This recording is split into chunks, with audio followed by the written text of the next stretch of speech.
That day, out of nowhere, magical portals suddenly appeared in the sky, gateways that led straight into dungeons. Behind each portal was an entirely different world, teeming with terrifying monsters of all shapes and sizes. And just like that, the creatures began pouring out in waves. The only ones capable of stopping them were people who had awakened magical powers. These awakened fighters banded together and used their unique abilities to battle and push back against the illegal invasion of monsters. In the midst of this brutal conflict between swarms of flying beasts and close combat monstrosities stood a team of heroes, shoulder to shoulder in battle: Ingolf von Dietz, Claudia Borjo, Nathaniel Kaval, Iwako Hideki, and a mysterious girl with a cold expression and a lightning spear whose name was still unknown. Each of them possessed distinct powers. Kaval controlled fire, while Hideki wielded wind to strike down aerial enemies. That unnamed girl stood out, striking fear into the monsters with every thunder-infused attack. As the fierce battle raged on, the five of them held the front line together. Suddenly, a monster broke through their formation and lunged toward a powerless civilian. The man fell to the ground, screaming in terror. "Somebody please." Dietz glanced over at Borjo and shouted, "Hey, help him. Go save the civilians." But she lazily propped her head on her hand, unmoved, and muttered, "There's just too many of them." While they hesitated, the green-skinned monster raised its claws, aiming for the trembling man kneeling on the ground, who had his arms over his head, shaking uncontrollably. Just when it seemed like the creature would crush the man, a foot suddenly came flying out of nowhere and smashed into the monster's face, crushing one whole side of its skull. The impact sent the creature hurtling backward into a wall with a thunderous boom, triggering a shockwave. A tall man in a suit and a long cloak stepped forward. Tilting his head slightly, he looked down at the man on the ground and offered a gentle smile. "You okay?" With absolute confidence, he turned to his teammates and said, "I've got this." That man was Misato Koichiro. With a sudden whoosh, Koichiro launched himself off the ground. He channeled power into his right hand, aiming directly at the dense swarm of monsters below. A sharp glint flickered in Koichiro's eyes. In a single sweeping motion, he unleashed a relentless combo attack, striking at every weak point with pinpoint accuracy, annihilating the entire group of monsters in front of him with a single blow. His teammate Hideki, stunned by the sight, muttered, "Damn, he's insane. He's taking on all those monsters by himself." Behind them, Kaval stood silently, observing without a word. The girl in the red skinite suit wasn't surprised. She glanced toward the portal and said flatly, "With time-based magic, he can see the future. He already knows what the monsters are going to do next." As Koichiro charged forward toward a dragon-like creature capable of breathing fire, a confident smile still playing on his lips, the team came to the same chilling realization: he's no longer human. The battle came to a brief halt. All the monsters that had come through the portals had been wiped out. Their corpses lay scattered across the ruined city. At the front lines, standing before a massive snake-like beast guarding the portal, was Koichiro. His teammates gathered behind him. He glanced over his shoulder and said firmly, "All right. Let's finish this." With a swift swing of his arm, he decapitated the final monster in a single blow. "That should be the last one," Koichiro said, brimming with confidence. With this power, he believed, he could finally protect the peace everyone longed for. He stepped up to the portal, the entrance to the dungeon, and placed his hand against its surface. "Now then, I'll seal this gate." But before he could finish his sentence, a sudden force slammed into him, hurling him straight through the portal. His eyes widened in shock. He hit the ground hard, catching himself with one hand as he skidded across the floor. When he looked up, the portal had already been sealed behind him. On the other side were his teammates, the very people he trusted the most. Koichiro's brows furrowed in confusion. What the hell is this?" There was disbelief in his eyes. "I've never seen a future like this before." He moved closer to the sealed exit, staring at the faces of his comrades through the barrier. You planned this together? Why would you do this?" Kaval was the first to answer, grinning with twisted delight. "Why, you ask?" At that moment, none of them bothered hiding their greed and cruelty anymore. Standing at the center of the five, hands casually in his pockets, Kaval sneered. "Because you didn't see it coming. That's why it worked." Koichiro tried to keep his composure. "What are you saying?" The woman in the tight red suit scoffed, throwing him a condescending look. "You're a level 100 monster. You can manipulate time magic." Borjo smirked. We just want to make easy money without taking risks. Dietz clenched his teeth, his tone bitter. And yet you insisted on helping people. Hideki jabbed a finger at him, filled with resentment. You're the reason we keep ending up in dangerous situations. Then Cavill delivered the final blow with a smirk. But today, this will be the last time. He raised his hand in a mocking farewell. With that, the people who were once Kyoichiro's teammates turned their backs on him and walked away, grinning like it was some kind of game. On the other side of the portal, Kyoichiro pounded desperately against the barrier, eyes locked on their fading silhouettes. Are you serious? Let me out of here. There was a hint of hope in his voice, but his heart was beginning to fracture. You betrayed me over this. He clenched his fists, his mind reeling with memories of when all 6 of them had fought side by side, laughing, united. As the leader of the Gold Hunters, I did everything I could to protect the world from monsters, and to protect all of you. He had always been the one charging into battle first. Always the shield. And yet, Kyoichiro gritted his teeth, slamming his fists over and over against the sealed portal. His eyes burned with fury. Why? But before he could even begin to process an answer, a monstrous growl came from behind. A pack of beasts surged toward him like starving wolves. Kyoichiro spun around and instantly killed one with a single strike. But then, he froze. Behind that creature was an unending swarm, dozens, maybe hundreds of monsters, closing in like a tidal wave of insects. He activated his power.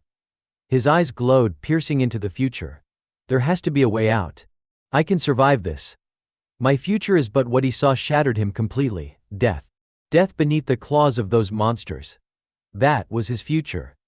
Kyoichiro smiled faintly. It's gone now, hasn't it?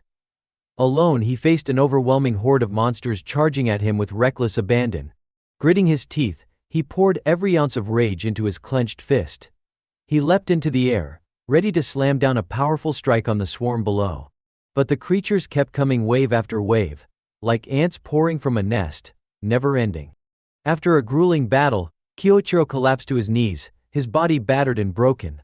He bowed his head, arms limp at his sides.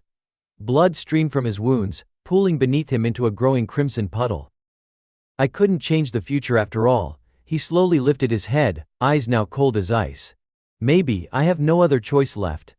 The monsters kept swarming, ripping into his ravaged body, tearing flesh, splattering blood in every direction. And still, Kyoichiro resisted. He kicked the nearest monster skyward, refusing to give in. But there were still too many. He was surrounded. I won't die like this, not for nothing. Despite the agony, Kyoichiro's hand reached for the head of a nearby monster, trying to channel what little magic he had left. I'll reincarnate, and I'll come back stronger. I swear I'll have my revenge. Like a madman, he fought back, striking with reckless fury. I'll reach the peak of power. I'll never forget this rage. He swung his bloodied fist into the air. Until the day I can avenge myself, until I erase this regret from my soul. A massive surge of energy exploded from within him, rising from his palm and launching into the sky. The monsters surrounding him were blasted away, if only temporarily. But his body was on the brink of collapse, blood pouring from his eyes, ears and every pore. The brilliant light engulfed him, intensifying until it was blinding. Cut to another scene. Someone suddenly opened their eyes. A young man in a hospital gown sat up in bed and slowly slipped on his slippers, preparing to stand. He walked over to the mirror and stared at his reflection. A pale, slightly fragile-looking teenager stared back at him. Reaching out, he touched the glass. There was a strange glint of satisfaction in his eyes as he muttered coldly, "Looks like the reincarnation worked." That teenage boy in the mirror was Kyoichiro's new body. He looked around and finally took in his surroundings. A hospital. These machines look strange. His eyes narrowed. Just how many years have passed? If it's been 100 years, then it's too late for revenge. His expression darkened, filled with hatred as he recalled the smiling faces of those who had betrayed him. Suddenly, something caught his eye. He picked it up. It was a student ID card. Student ID number 120-0002 Rachu Kasai Kuzuka Tribute. Void this Idaho confirms, he whispered. Looks like 20 years have passed since that day. His eyes widened in shock, then lit up with fierce excitement. Kyoichiro focused on the attribute listed, Void. A crooked grin spread across his face. He And then he began to laugh. That grin twisted into something monstrous, his laughter echoing like a madman's. He recalled how, in his past life, his teammates had feared him because he was the strongest, wielding the time attribute. But over time, he'd realized there was a limit even to that power. Even the ability to see the future couldn't pierce the depths of a void attribute. He couldn't read or measure the strength of someone who wielded void. And now, that attribute belonged to him. Kyoichiro looked down at the hand of his new body. This poor kid, there was no doubt in his mind void was the strongest attribute. It was like an endless, chaotic nothingness. A power without structure or order. But in Kyoichiro's previous life, no one had ever possessed it. It was so rare that nobody knew how to train it properly. His gaze returned to the student ID card. That's probably why he's still stuck at level 1. Koichiro stared at the picture of the young student on the card, and thought to himself, he was probably mocked, called the kid with no attribute more times than he could count. He pressed the card gently against his chest, right over his heart. Don't worry, kid, he whispered. I'll make your name known across the world as the strongest adventurer this world has ever seen. Thanks to his previous life's power, the ability to see into the future, Kyoichiro knew how to train the void attribute. He could perceive the flows of energy within a body and understand exactly how to nurture them into something extraordinary. He began activating the power of this new body. A brilliant light erupted around him, illuminating the entire room. With this strength, I'll become unstoppable. And those traitors, he clenched his fist tightly, a sinister smile curling across his lips. They'll live to regret betraying me and leaving me to die. Kyoichiro recalled Kevil's smiling face, that smug, satisfied grin at the moment of betrayal. And along with him, the faces of those who were once his most trusted comrades, grinning in delight as they turned against the one person who had always believed in them. To get revenge on them, I need to level up first. From this moment on, he thought, the Kyoichiro of my past life is dead. From now on, I am Kyosuke. He lay back down on the hospital bed and closed his eyes. The world around him faded to pitch black. Void attribute, just like its name, was a type of conditional magic rooted in nothingness. Its essence lay in the power to freely manifest imagination into reality. With his eyes shut tight, Kyosuke cleared his mind and focused. Magical energy began to stir. Imagination is something anyone can do, he thought. Like an artist picturing what they want to draw, but when it comes time to transfer that image to paper, it's never quite perfect. Turning thought into reality. That's the hard part. Fortunately, this body was still injured. Kyosuke's torso was tightly wrapped in white gauze, especially around his abdomen. If I project the image in my mind onto this body, he winced slightly and concentrated harder, building the image clearly in his thoughts. The magical energy he was gathering began to swirl into a soft, shimmering current of light. He envisioned each damaged cell slowly healing, guiding the energy to flow through every part of his wounded body, repairing every injury with the power of his imagination. A golden glow enveloped the wound on his arm, sparkling like starlight scattered across a galactic sky. Before his eyes, the injury on Kyosuke's arm began to fade, completely restored without a trace. The magic energy slowly dissipated. He bolted upright, stunned and overjoyed, staring down at his fully healed arm. Yes, it worked. Pressing his thumb against the skin near his right wrist, Kyosuke nodded to himself. It's still early stage magic, so the healing speed isn't that high. There are probably still internal injuries left. But if I keep repeating this, keep imagining and healing again and again, my level will rise.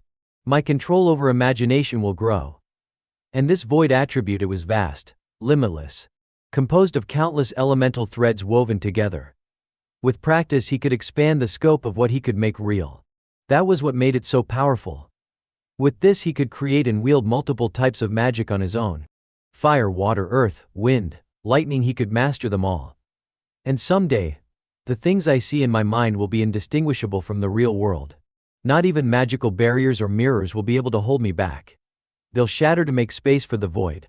And the void will expand endlessly, like the universe itself. Kyosuke smiled. Just then, the door creaked open. A middle-aged doctor stood there holding a patient file, stunned. You're awake?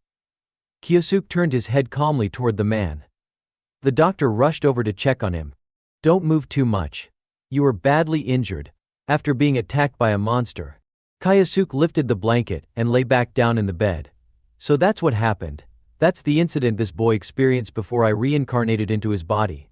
The doctor looked at him with a bright, cheerful smile. Even though Kyosuke had been in critical condition, he still managed to wake up as if he had been blessed by a miracle from a saint. Kyosuke tilted his head curiously. Wait, what did you say? A saint? The doctor blinked in surprise. You don't know? Kyosuke shook his head honestly. The doctor's expression lit up with reverence. His cheeks flushed with admiration as he said, "The saint of the 5 sacred sagers." Kyosuke froze. 5 sacred stars. I don't know what that is either, he replied, expression blank. The doctor adjusted his glasses, furrowed his brows, then glanced back at Kyosuke's chart. Right, you just woke up. It makes sense that you'd be disoriented. He stood up, gently reassuring Kyosuke. Anyway, I'll do a full checkup for you. Let me go get the tools, just stay right here, okay? Once the doctor left the room, Kyosuke tossed the blanket aside and sat up. The Saint 5 Sacred Stars, could they be a rising noble family? Or maybe an adventurer faction that gained power in the past 20 years? He walked over to the table and picked up the remote lying beside it. Leveling up is still my priority, but I also need to get a solid grasp of the world's current state. He turned the TV on. A news broadcast echoed through the room. Today's special report, a look back at the dungeon catastrophe, Class 555, that occurred 20 years ago. Footage of that day played, monsters pouring onto city streets in an all-out disaster. Kyosuke narrowed his eyes. Seriously, a special feature on the day I was betrayed. He kept watching. And the one behind the incident, the screen showed an image, his image from his past life. The leader of the Gold Hunters, a level 100-time user named Misato Keiichiro. Kyosuke's eyes widened in disbelief. What? He stared at the screen, frozen. I was the culprit. What the hell is this? The footage continued, showing monsters spilling out of dungeon gates, cities consumed in fire and chaos.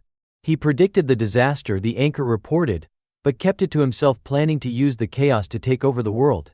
The segment cut to the remaining members of the Gold Hunters.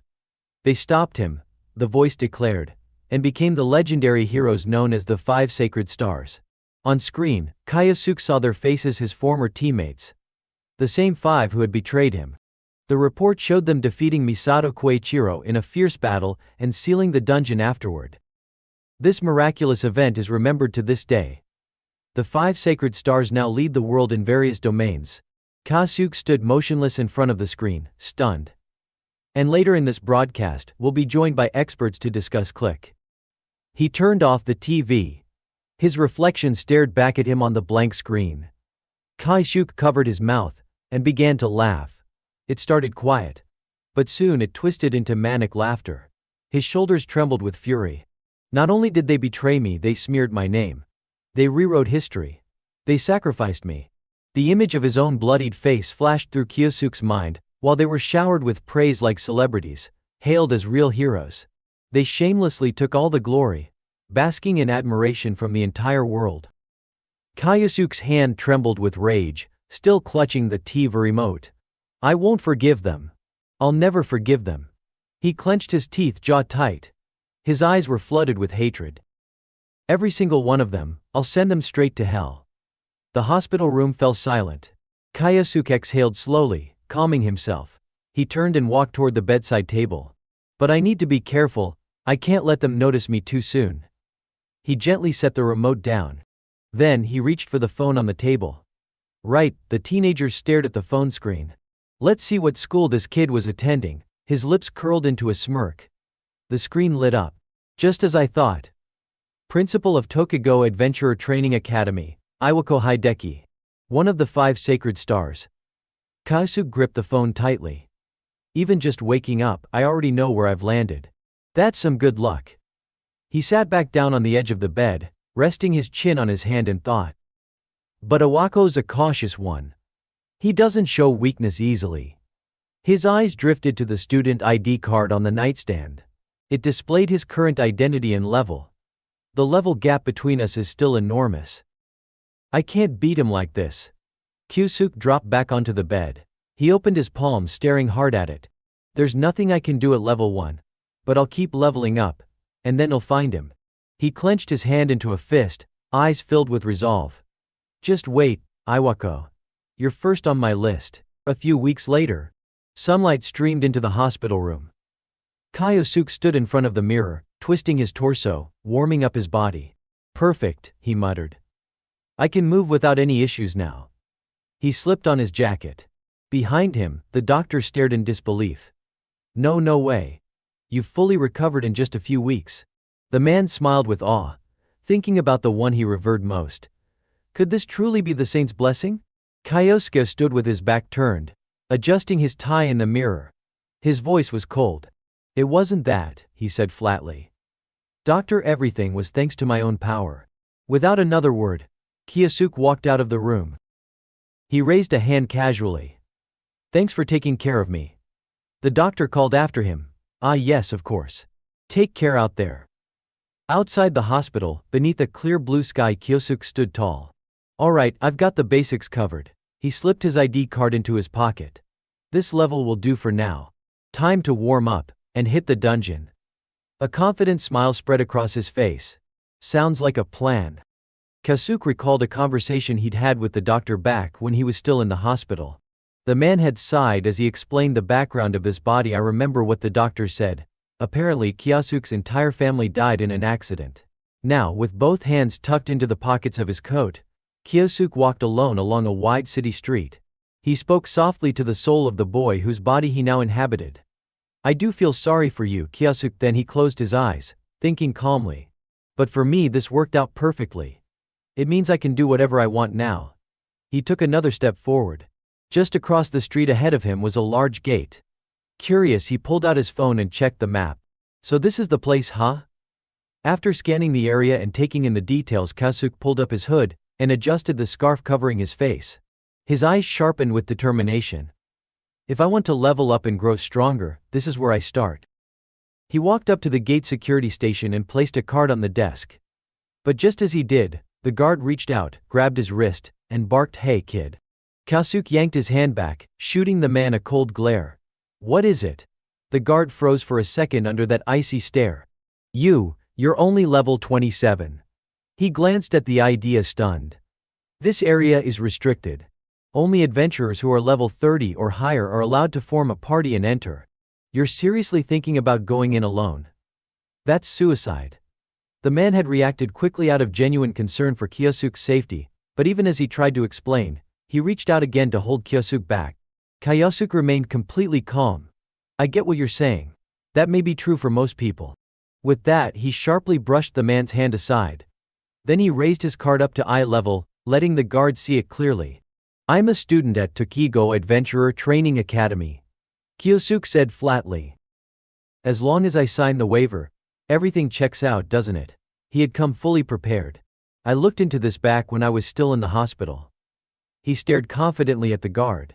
The man hesitated, clearly conflicted. Well, yeah, technically, that's true.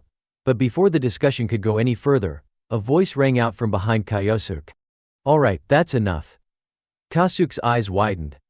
He turned to look over his shoulder. Across the street, standing near the base of a tree, were three figures watching him.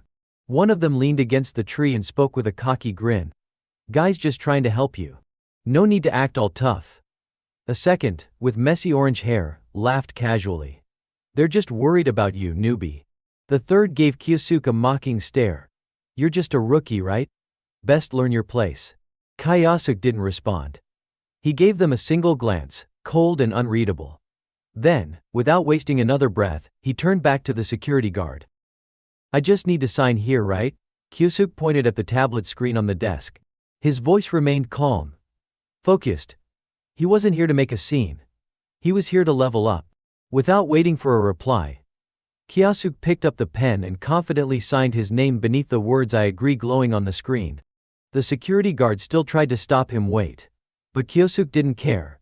He finished signing, dropped the pen back onto the table, and turned to walk away, cold and composed, leaving the guard behind with a worried expression.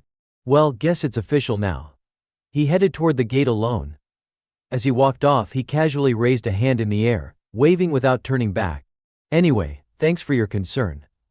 I appreciate it. The guard, watching him walk away, quickly turned toward the three people still gathered by the tree nearby. Hey you three. Sorry, but could you keep an eye on that kid? The guy really was too kind for his own good. He explained to the trio, letting someone go in there alone at his level is basically sending him to his death. The shortest one with a split fringe scowled in annoyance. Huh? He stepped forward, getting heated. And why exactly should we do that for him? But before he could finish ranting, the purple-haired guy with glasses who had been quiet this whole time smiled and clapped his teammate on the shoulder. Actually, this might work out in our favor. The one with glasses continued, his voice low and scheming. No one's watching him, right? His two teammates blinked, surprised by the sudden shift in tone. The bespectacled one gave them both a devilish grin, his eyes gleaming. Even if something happens, no one would care. The three immediately caught the vibe. Their lips curled into smug, wicked grins, and they took off running toward the gate, laughing with twisted glee. A little brat trying to act all tough. He's 100 years too early to mess with us. The kind-hearted guard, still unaware that he'd asked the worst possible people for help, waved them off gratefully. Sorry to trouble you. I'm counting on you guys. The three of them entered the gate after Kyosuke. On the other side was a long, torch-lit tunnel. But as they scanned the seemingly endless corridor, there was no sign of the boy anywhere. Glasses guy chuckled. All right, you know the drill. Orange hair nodded, smirking. We kill the kid, then blame the monsters. They remembered clearly the last person they'd slaughtered in a dungeon like this. The guy's body was wrecked. Blood splattered across the walls and floor. Meanwhile, they'd just stood around with hands in their pockets, admiring the scene they'd created. Thanks to these dumbasses, one of them had said back then, our wallets just keep getting fatter. Their method was simple: find solo adventurers in the dungeon, kill them, and steal everything: money, gems, valuables. No one ever questioned it. Buzzing with excitement at the thought of another easy payday, the trio bolted deeper into the tunnel. 10 minutes passed. They were still running. Panting and winded, Glasses guy asked, this tunnel, it's just been a straight path, right? Orange hair was out of breath too. Yeah, but we still haven't caught up to him. Then, suddenly they stopped. Orange hair pointed ahead. Look, there. Up ahead in the tunnel, Kyosuke stood alone, facing down a massive swarm of monsters. There he is, they muttered. Energy rippled from Kyosuke's entire body. His eyes were cold and razor-sharp. With a single sweeping motion, he slashed the air and a roaring wave of fire erupted forward.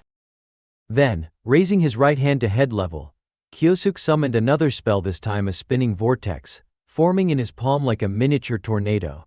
With a swift thrust, he launched it alongside the flames. The fire and wind magic surged forward in perfect sync. The flames were so intense that as soon as they touched the monsters, the creatures disintegrated, unable to escape in time. In just seconds, what had been a sea of monsters moments ago was reduced to piles of ash. The tunnel fell silent, cleared completely. The three who had followed Kyosuke into the dungeon stood frozen behind him, stunned beyond words. The guy with glasses stared, mouth agape. No way, even the short one was in disbelief. He took out a D-rank monster, all by himself. The corner of the orange-haired guy's mouth twitched upward. He pointed toward Kyosuke. More importantly, look. Glowing faintly under the dim dungeon light was something dazzling, rare loot. A pouch stuffed with glittering gems and more precious stones scattered across the ground. Their 6 eyes lit up at once. Their jaws practically hit the floor. If we sell all that, we could live easy for like 6 months, one of them muttered, eyes gleaming with greed. They'd been watching, and Kyosuke still hadn't reacted. He was quietly gathering the gems, seemingly unaware of their presence. What an idiot. He doesn't even know we're here. That rare loot's ours now, one of them sneered. Without hesitation, they sprang into action. One of them leapt high onto the ceiling of the tunnel. Orange hair clung upside down like a spider. Glasses guy looked up at him and smiled. Shorty moved into position. Glasses guy glanced at both of them, nodded, and whispered, now. The three launched their spells simultaneously: water magic, wind magic, and a fiery attack. Their goal was clear. Kill him. Kyosuke, still crouched among the loot, yanked down his mask and snarled, son of a. He stood up sharply, fury flashing in his eyes. You think that was slick? You really thought that would work? A swirl of magic shimmered around him. As their attacks came in fast, Kyosuke moved faster, slipping between the slicing wind and surging water like he was dancing. Doesn't matter the era, he muttered coldly, his voice low and scornful. There's always scum who try to take what's not theirs. Orange hair and split fringe landed hard, eyes wide in disbelief. No way. He dodged that. How the hell does he have eyes on the back of his head? Glasses guy refused to believe it. Snarling, he conjured a fireball and lunged at Kyosuke from behind. Must been a fluke.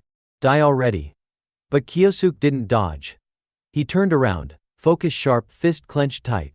He slammed his fist straight into Glasses guy's gut. The fireball fizzled out on contact. Blood erupted from his mouth, as the sheer force of Kyosuke's punch sent him flying across the tunnel. His body hit the dungeon wall with a sickening crash, an entire section of the tunnel crumbling from the impact. The dust settled. Glasses guy was left crumpled and motionless, sprawled across the shattered wall. Kyosuke stood calmly, ignoring the destruction. Turning back to his loot like swatting flies was just another part of the job. To trash like you, he said, voice steady and merciless, I show no mercy. The remaining two were paralyzed with fear, rooted to the spot. Kyosuke stomped once, the ground trembling beneath him. And I won't hesitate to use worms like you as stepping stones. His eyes burned like a death god's, be cold, relentless, and full of vengeance. Because this grudge I carry, he whispered, eyes narrowing, starts now. Outside the dungeon gate, the sky remained just as calm and blue as ever. At that moment, another figure stepped inside. A handsome man in a long cloak, arms crossed, radiating arrogance. He was Awako's subordinate, Yoichi Sudai. I came after hearing a student from the academy entered the dungeon alone, he muttered. But then he saw the three bodies on the ground. Why are there rookie adventurers lying dead here? His brow furrowed. What the hell happened? Scene shift. Night had fallen over the city, but in a high-rise apartment with lights still on. Kyosuke sat quietly in his room. He stared down at his ID card, turning it over in his hand. In that D-rank dungeon I managed to level up, and test out void magic. His eyes focused on a specific detail, his new magic. Information concealment. A sinister smile curled across his lips. I can fake my level, and even erase my dungeon entry record. That'll come in handy. Lying back in bed, he pulled up the news on his phone. Tomorrow's my first day at the academy. A notification caught his eye, an incident from the day before. Pay up, you useless magicless freak. Kyosuke scowled. So that's what that was. The next morning students made their way to school. Kyosuke walked alone, backpack slung over one shoulder until someone called out to him. Kyosuke. He turned. A cheerful girl with an energetic smile waved excitedly at him. Asahi Karin, his classmate. Good morning. Are you feeling better now? He gave a polite nod. Thanks, I'm fine. She let out a sigh of relief, visibly reassured. Phew, I was really worried about you. Kyosuke's eyes softened a little. So there is someone who cares about him after all. But their exchange was cut short by a snide voice.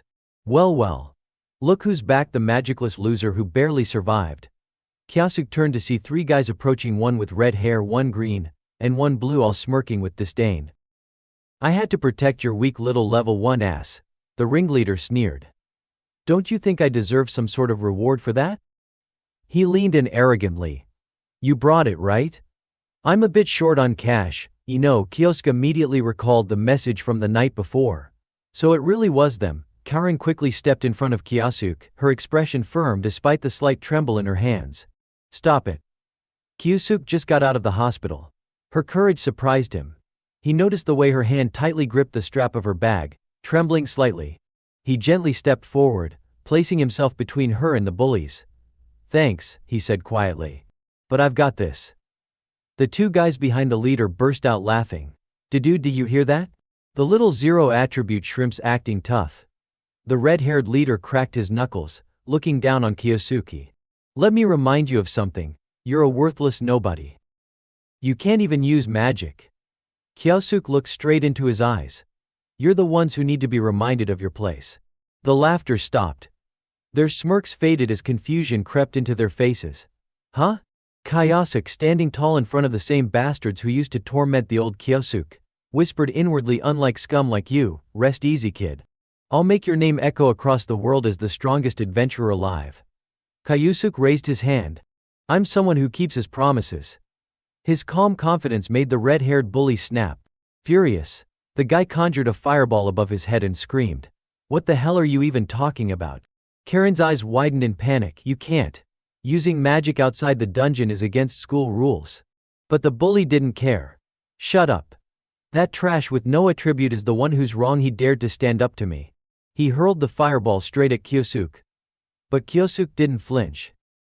His brow furrowed slightly, and he calmly raised his own hand, conjuring a fireball of his own, one that was 3 times the size. With a sharp flick of his wrist, he launched it forward. The 2 spells collided in midair, boom, scattering embers everywhere like fireworks. The 2 lackeys behind the red-haired guy froze, jaws dropping. No way. That's the same spell. How the hell can he use it? Even the ringleader was stunned. What is this? Kyosuke's voice was cold and flat. That's it? That one line hit harder than any punch. The bully's face twisted in humiliation. You bastard, losing it completely, he barked at his friends. What are you 2 doing? Help me take him down. The 2 thugs quickly sprang into action, casting their own spells, wind and water, just like the 2 losers in the dungeon before. But Kyosuke didn't even put his backpack down. He lifted both hands and casually cast both wind and water magic at once, countering their attacks effortlessly. The 3 bullies could only gape in horror. What the hell is this? How many types of magic does he know? This isn't normal. Their panic hadn't even settled before Kyosuke said just one word, satisfied. He snapped his fingers. Good. Now it's my turn. A massive wave of magical energy burst from behind him like a raging storm. With clenched fists, Kyosuke slowly walked forward, his voice calm but terrifying. Don't worry. I won't kill you, at least not yet. That was enough to make all 3 of them lose it. Shit. They turned and bolted. But Kyosuke's voice echoed like a demon from the abyss. You begged them to help you, didn't you? He reached out and grabbed the leader by the shoulder mid-sprint. And what did they do back then? His eyes were void of emotion, cold and unfeeling like a machine made to destroy. You know what? I don't even need your answer. He gripped the guy's face, squeezing hard.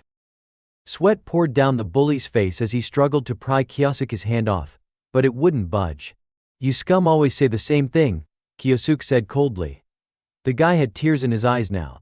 And that's why, no matter what you say, I won't stop this fist. Kyosuke's eyes narrowed, filled with nothing but hatred. His fist, powered by a swirling blend of multiple elemental forces, slammed into the bully's face. Crack! The guy was instantly knocked out cold, blood spraying from his nose as his limp body collapsed to the ground. The bully's body shot through the air like a missile before crashing down hard, skidding along the pavement until it finally came to a smoking stop. He lay sprawled out on the street, arms and legs wide open, completely motionless. Karen stood frozen in shock, both hands covering her mouth. A sigh, Kyosuke, the 2 lackeys scrambled to pick up their unconscious leader, their faces pale with fear. From this moment on, no one would dare underestimate Kyosuke ever again. A sly, wicked grin spread across Kyosuke's face. Let's walk this road together, he said quietly. The road to becoming the world's strongest adventurer. Apologies echoed through the school grounds. We're sorry. We're really sorry. The 2 lackeys were practically dragging their unconscious leader along. Please. We said we're sorry, okay? Once they were far enough away, the leader clenched his teeth, muttering under his breath in frustration, damn it, he's completely different since he got out of the hospital. Kyosuke closed his eyes and muttered softly. In the end, there's really nothing special about him. Karen peeked at him in confusion, unsure of what he meant. The 2 walked side by side down the hallway. All around them, classmates watched with uneasy eyes, whispers and side glances filled the air. But no one said a word to them. Kyosuke quickly picked up on the strange atmosphere. Am I drawing too much attention? Just as he and Karen were about to step into class, someone behind them reached out and placed a hand on a student's shoulder. Excuse me, 1 second. The voice was calm but firm. You're Asai Kyosuke, right? Kyosuke turned to look. A cool-looking guy with sharp features and a reserved expression tilted his head politely. Do you have a moment to talk? Kyosuke eyed him suspiciously. Who is this guy? He's got that noble air about him. Ugh, headache. Should I just ignore him? Still unsure, Kyosuke gave a sheepish smile and raised a hand, trying to excuse himself. Sorry, class is about to start, but the guy cut him off smoothly. Ah, that's right. I haven't introduced myself yet. He straightened up confidently in the middle of the hallway. My name is Yoichi Tsudai, leader of Cat Biter. Karen froze in surprise. Cat Biter. Kyosuke's face went cold. That's the group formed by Principal Iwako. His hand, already on the classroom door, paused mid-motion. Tsudai continued, voice low and ominous. I'll ask again, a sigh. He smiled, but it was anything but friendly.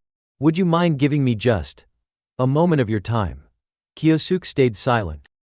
Then he slowly turned around and offered a polite smile.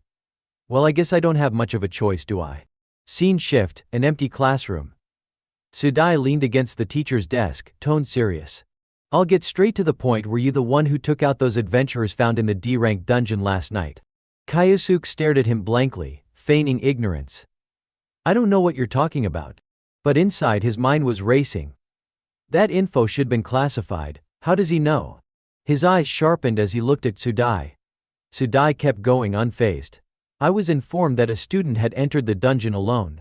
I went to investigate. He paused, gaze hard. What I found were the corpses of a notorious group known for preying on rookies. And more than that, Tsudai's tone darkened. This morning you used multi-elemental magic in public, didn't you? Kyosuke laughed inwardly. So he doesn't actually know the full extent of my magic yet. But Tsudai wasn't letting up. He pointed directly at Kyosuke. So I'll ask again, tell me the truth. Was it you who took them down? Kyosuke turned to dig through his pocket. Since I was ambushed this morning, I honestly don't remember much of what happened. He pulled out his student ID card and gave a helpless smile. I'm only level 1. How could I possibly do something like that? Tsudai stared at the card, stunned. The information on it was crystal clear, level 1, and void attribute. Looking at Kyosuke's harmless smile, Tsudai immediately dismissed him in his mind. Just another nobody wasting my time. He gritted his teeth in irritation. Then, without another word, he turned and opened the classroom door to leave. Before exiting, he tossed out a half-hearted remark. Sorry for dragging you here. He paused in the doorway, glanced back with a bored expression. Don't go doing anything suspicious. I hate having to write extra reports. Kyosuke stood in the hallway, watching Tsudai's back disappear down the corridor. That guy Tsudai. A sly grin crept onto his face. Maybe I can use him.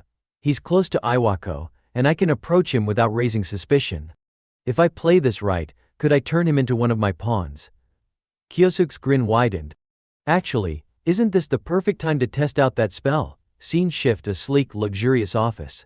Tsudai stood stiffly, delivering his report to a figure seated with his back turned toward a towering bookshelf. That concludes my report on the incident in the D-rank dungeon last night. The man, legs crossed, rested his cheek on his hand while lounging in a leather chair. You made a mistake. His voice dripped with disdain. His hair slicked back to perfection, fingers glittering with rings. Iwako Hideki, headmaster of Tokigo Adventurer Training Academy and one of the 5 Holy Stars. I told you to be careful about who you use, he said sharply. Tsudai bowed deeply. My sincerest apologies, sir. I'll smooth things over immediately. Iwako stood and slowly walked over to him. You'd better. He stopped in front of the young man, still bent at the waist.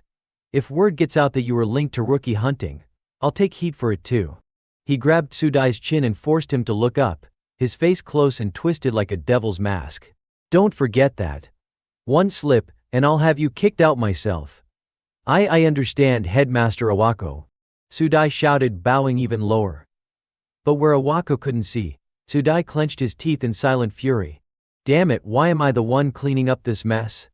If I knew it would turn out like this, I would have squeezed more hush money out of those bastards first. So it turns out even Tsudai wasn't clean. He had been accepting bribes from the very thugs Kyosuke destroyed in the dungeon. Now, bitter and quietly fuming under Iwako's glare, he forced himself to swallow his anger. Hideki had returned to his desk, but his tone was far from relaxed. Still, there's one thing I can't quite make sense of. Tsudai raised his head, curiosity piqued. And that is, sir. Hideki picked up his tablet. According to your report, the student in question had to be at least a 3rd year. He tapped the screen, which clearly showed, no 3rd-year students entered the dungeon last night. He placed the tablet back onto its dock and continued, hands folded behind his back as he walked past Tsudai. In that case, the more likely scenario is that they were killed by the monsters while hunting rookies. He shot a cold glance at Tsudai. And you're covering it up. The color drained from Sudai's face. Hideki moved to the window, folding his hands behind his back again, staring out at the peaceful blue sky. Rather than believe that one of my students defeated a team of rookie hunting criminals alone, this is simply the more realistic conclusion. Sudai's breath hitched. I see, so that's how it is. Without turning around, Hideki replied, exactly. Unless, of course, something extremely unusual happened. Sudai's eyes widened at that. Unusual, could it be? He suddenly remembered something. Kyosuke student ID, void attribute, level 1. A surge of anxiety mixed with realization crept into his voice. Headmaster Iwako, is there any chance this could be related to a special attribute? Hideki stroked his chin thoughtfully. A special attribute, that is a possibility. Hearing that, Sudai's lips curled upward into a wicked grin. He placed a hand on his chest confidently. Headmaster Iwako, please allow me to handle this matter personally. Once again, his sights had turned toward our main character, Kyosuke. Sudai narrowed his eyes, his voice oozing malice, as he made his declaration, I'll take care of this permanently. On the stone wall, a torch blazed fiercely, scattering glowing red embers into the air. A group of young men in matching uniforms unleashed a surge of energy in the same direction. One of them shouted in a rush, I saw it. It's heading that way. The creature, a berserk monkey, suddenly swelled in size. It let out a terrifying roar, its blood-red eyes burning with rage, as if ready to devour everything in sight. At that moment, one of the students focused a whirlpool of energy into the center of his palm, forming a spiraling vortex of raw power. He hurled it straight at the frenzied beast, striking it dead on and making it shriek in agony. The students recoiled, eyes wide in fear as they watched the raging monkey collapse in front of them, cold sweat dripping from their faces. It was Sudai who had landed the final blow. He raised his voice sternly, commanding students, do not break formation. Everyone stared in awe at the monster's twitching body. Murmurs of admiration rippled through the group. Yoichi's incredible. Well, of course he was personally chosen by Headmaster Iwako. I'm seriously thinking of joining Cat Fang now. Sudai stood quietly for a moment, looking over the pile of fallen monsters with a calm expression. That's it, he said softly. I've cleared the area. Great job, Yoichi. The students chorused behind him. Without responding, Sudai turned and walked away, giving one final order. I'll leave the rest to you guys. Understood. As he walked, Sudai muttered to himself, now, time for the real reason I came here. He slipped one hand inside his coat and pulled out a small chain with a strange, arcane surface. Holding it carefully in his palm, he whispered, reveal Asai Kyosuke's location. The moment the words left his mouth, he flung the chain forward and channeled a swirl of green energy into it. The chain tightened and shot out rapidly, pulling taut with force. Sudai gripped the tail end firmly and felt it tug sharply, as if drawn by an unseen force. Just as I thought, he's far from the other students. Receiving the direction, Sudai began briskly walking, following the pull of the enchanted chain. I don't know what that guy's up to, but this actually works in my favor. His thoughts grew darker with each step, his lips curling into a twisted smile. If it goes the way I expect, no one will question how he died.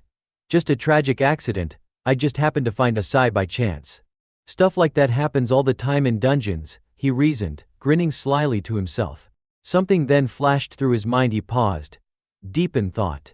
First the incident with the rookie hunters, then the string of strange events since he was discharged from the hospital. He remembered the image from earlier, watching everything from above. And one moment in particular stood out. But most of all, Sudai's expression darkened as he recalled the scene in the classroom. What they said back there, I need to know more about it. Back then, he had asked the question in a tone of utter disbelief, is that really true? Kneeling before him was a group of battered students, one of them with his face wrapped in bandages. A red-haired boy quickly chimed in, desperation in his voice, it's true. I swear. That attribute-less freak, he attacked us using the exact same magic we were using. Another, a blonde, seemed to be recalling something terrifying. His voice trembled. And not just that, he summoned a giant firestorm. I've never seen anything like it. In his memory, Kyosuke calmly walked away as a titanic wall of flames surged up behind him, towering 10 times his own size. Sudai stared at the trembling boys, his face twisted in disbelief. This is insane, he muttered, unable to believe what he was hearing. Then he stood up, tone suddenly cold and indifferent. That's all I needed to ask. The students panicked. One of them stuttered. Wait, then. Sudai paused, still facing away, and replied icily, teach these failures a lesson. I've got no use for weaklings who got crushed by some talentless reject. No way. That's not what you promised. The redhead cried out, reaching for Tsudai, but being restrained by the others. Then a bruised student with teal hair, his face covered in cuts, spoke hoarsely. That guy, he's not. His words made Tsudai stop mid-step. He's not even human anymore. His voice cracked with fear, his eyes completely vacant, like someone who had stared into the abyss and barely made it back. Meanwhile, Tsudai was still following the chain's pull. It had led him to a vast open area, his footsteps echoing in the emptiness. He kept walking, but his mind lingered on that terrified face. That fear, it wasn't normal. Just to be sure. He muttered to himself. I had him put in the Cat Fang special class, and all he showed was an illusion spell. That's it. Behind him lay dozens of monster corpses, littering the floor. He must have used some kind of artifact, Tsudai rationalized. Or some dirty trick to kill those rookie hunters. The thought amused him, and he let out a smug chuckle. Looking down, he spotted the body of a goblin, its entire body ravaged. Another corpse. Did Asai Kyusuk do this? He wondered. Examining the blood and damage, he analyzed aloud, just one hit. Maybe what they said wasn't all nonsense. Still, he scoffed. But even with this kind of power, it's hardly terrifying. His expression grew arrogant as his thoughts drifted to Iwako, director of Tokigo Academy. Even Iwako, the guy who got kicked out of the 5-star council, was able to reach that high. His convictions sharpened. For now, I'll play along and follow his orders. But someday I'll surpass him. One day I'll sit atop the 5-star council myself, and rule the world. A delusional smile spread across his face as his eyes gleamed with ambition. But to get there, he calculated silently, I have to erase any connection to those rookie hunters. And as for Asai Kyusuk, a wildcard like him, someone who might cause problems later, I'll make sure a little accident just happens to him. His grin curled up dangerously, almost stretching to his ears. The enchanted chain continued pulling forward, and Tsudai whispered to himself, he's close now, he has to be. The chain in Tsudai's hand finally began to slow down like it had found its destination. He reeled it back in and ducked behind a corner, cautiously peering around to assess the situation. What the hell is he doing in a place like this? Tsudai wondered. But then his face contorted in horror. His eyes widened, and cold sweat poured down his forehead. Right in front of him, Kyusuk sat calmly atop a pile of monster corpses, a smug smile playing at the corners of his lips. You're late, he said with a chilling grin. I was getting bored waiting for you. Tsudai immediately ducked behind the wall, his body trembling. What? My presence should have been completely concealed. How the hell did he detect me? As if reading his thoughts, Kyusuk continued with eerie calmness, you're wondering how I noticed you, aren't you? Yoichi? Tsudai clenched his teeth. His eyes now burned with frustration and disgust. Did he read my mind? Finally, Tsudai stepped out, his tone bitter and sharp. What the hell are you? Kyusuk's voice was steady, almost amused. I heard Iwako picked you, he said, looking Tsudai up and down with disappointment. But you're not nearly as impressive as I expected. He cast his gaze downward, his tone growing colder.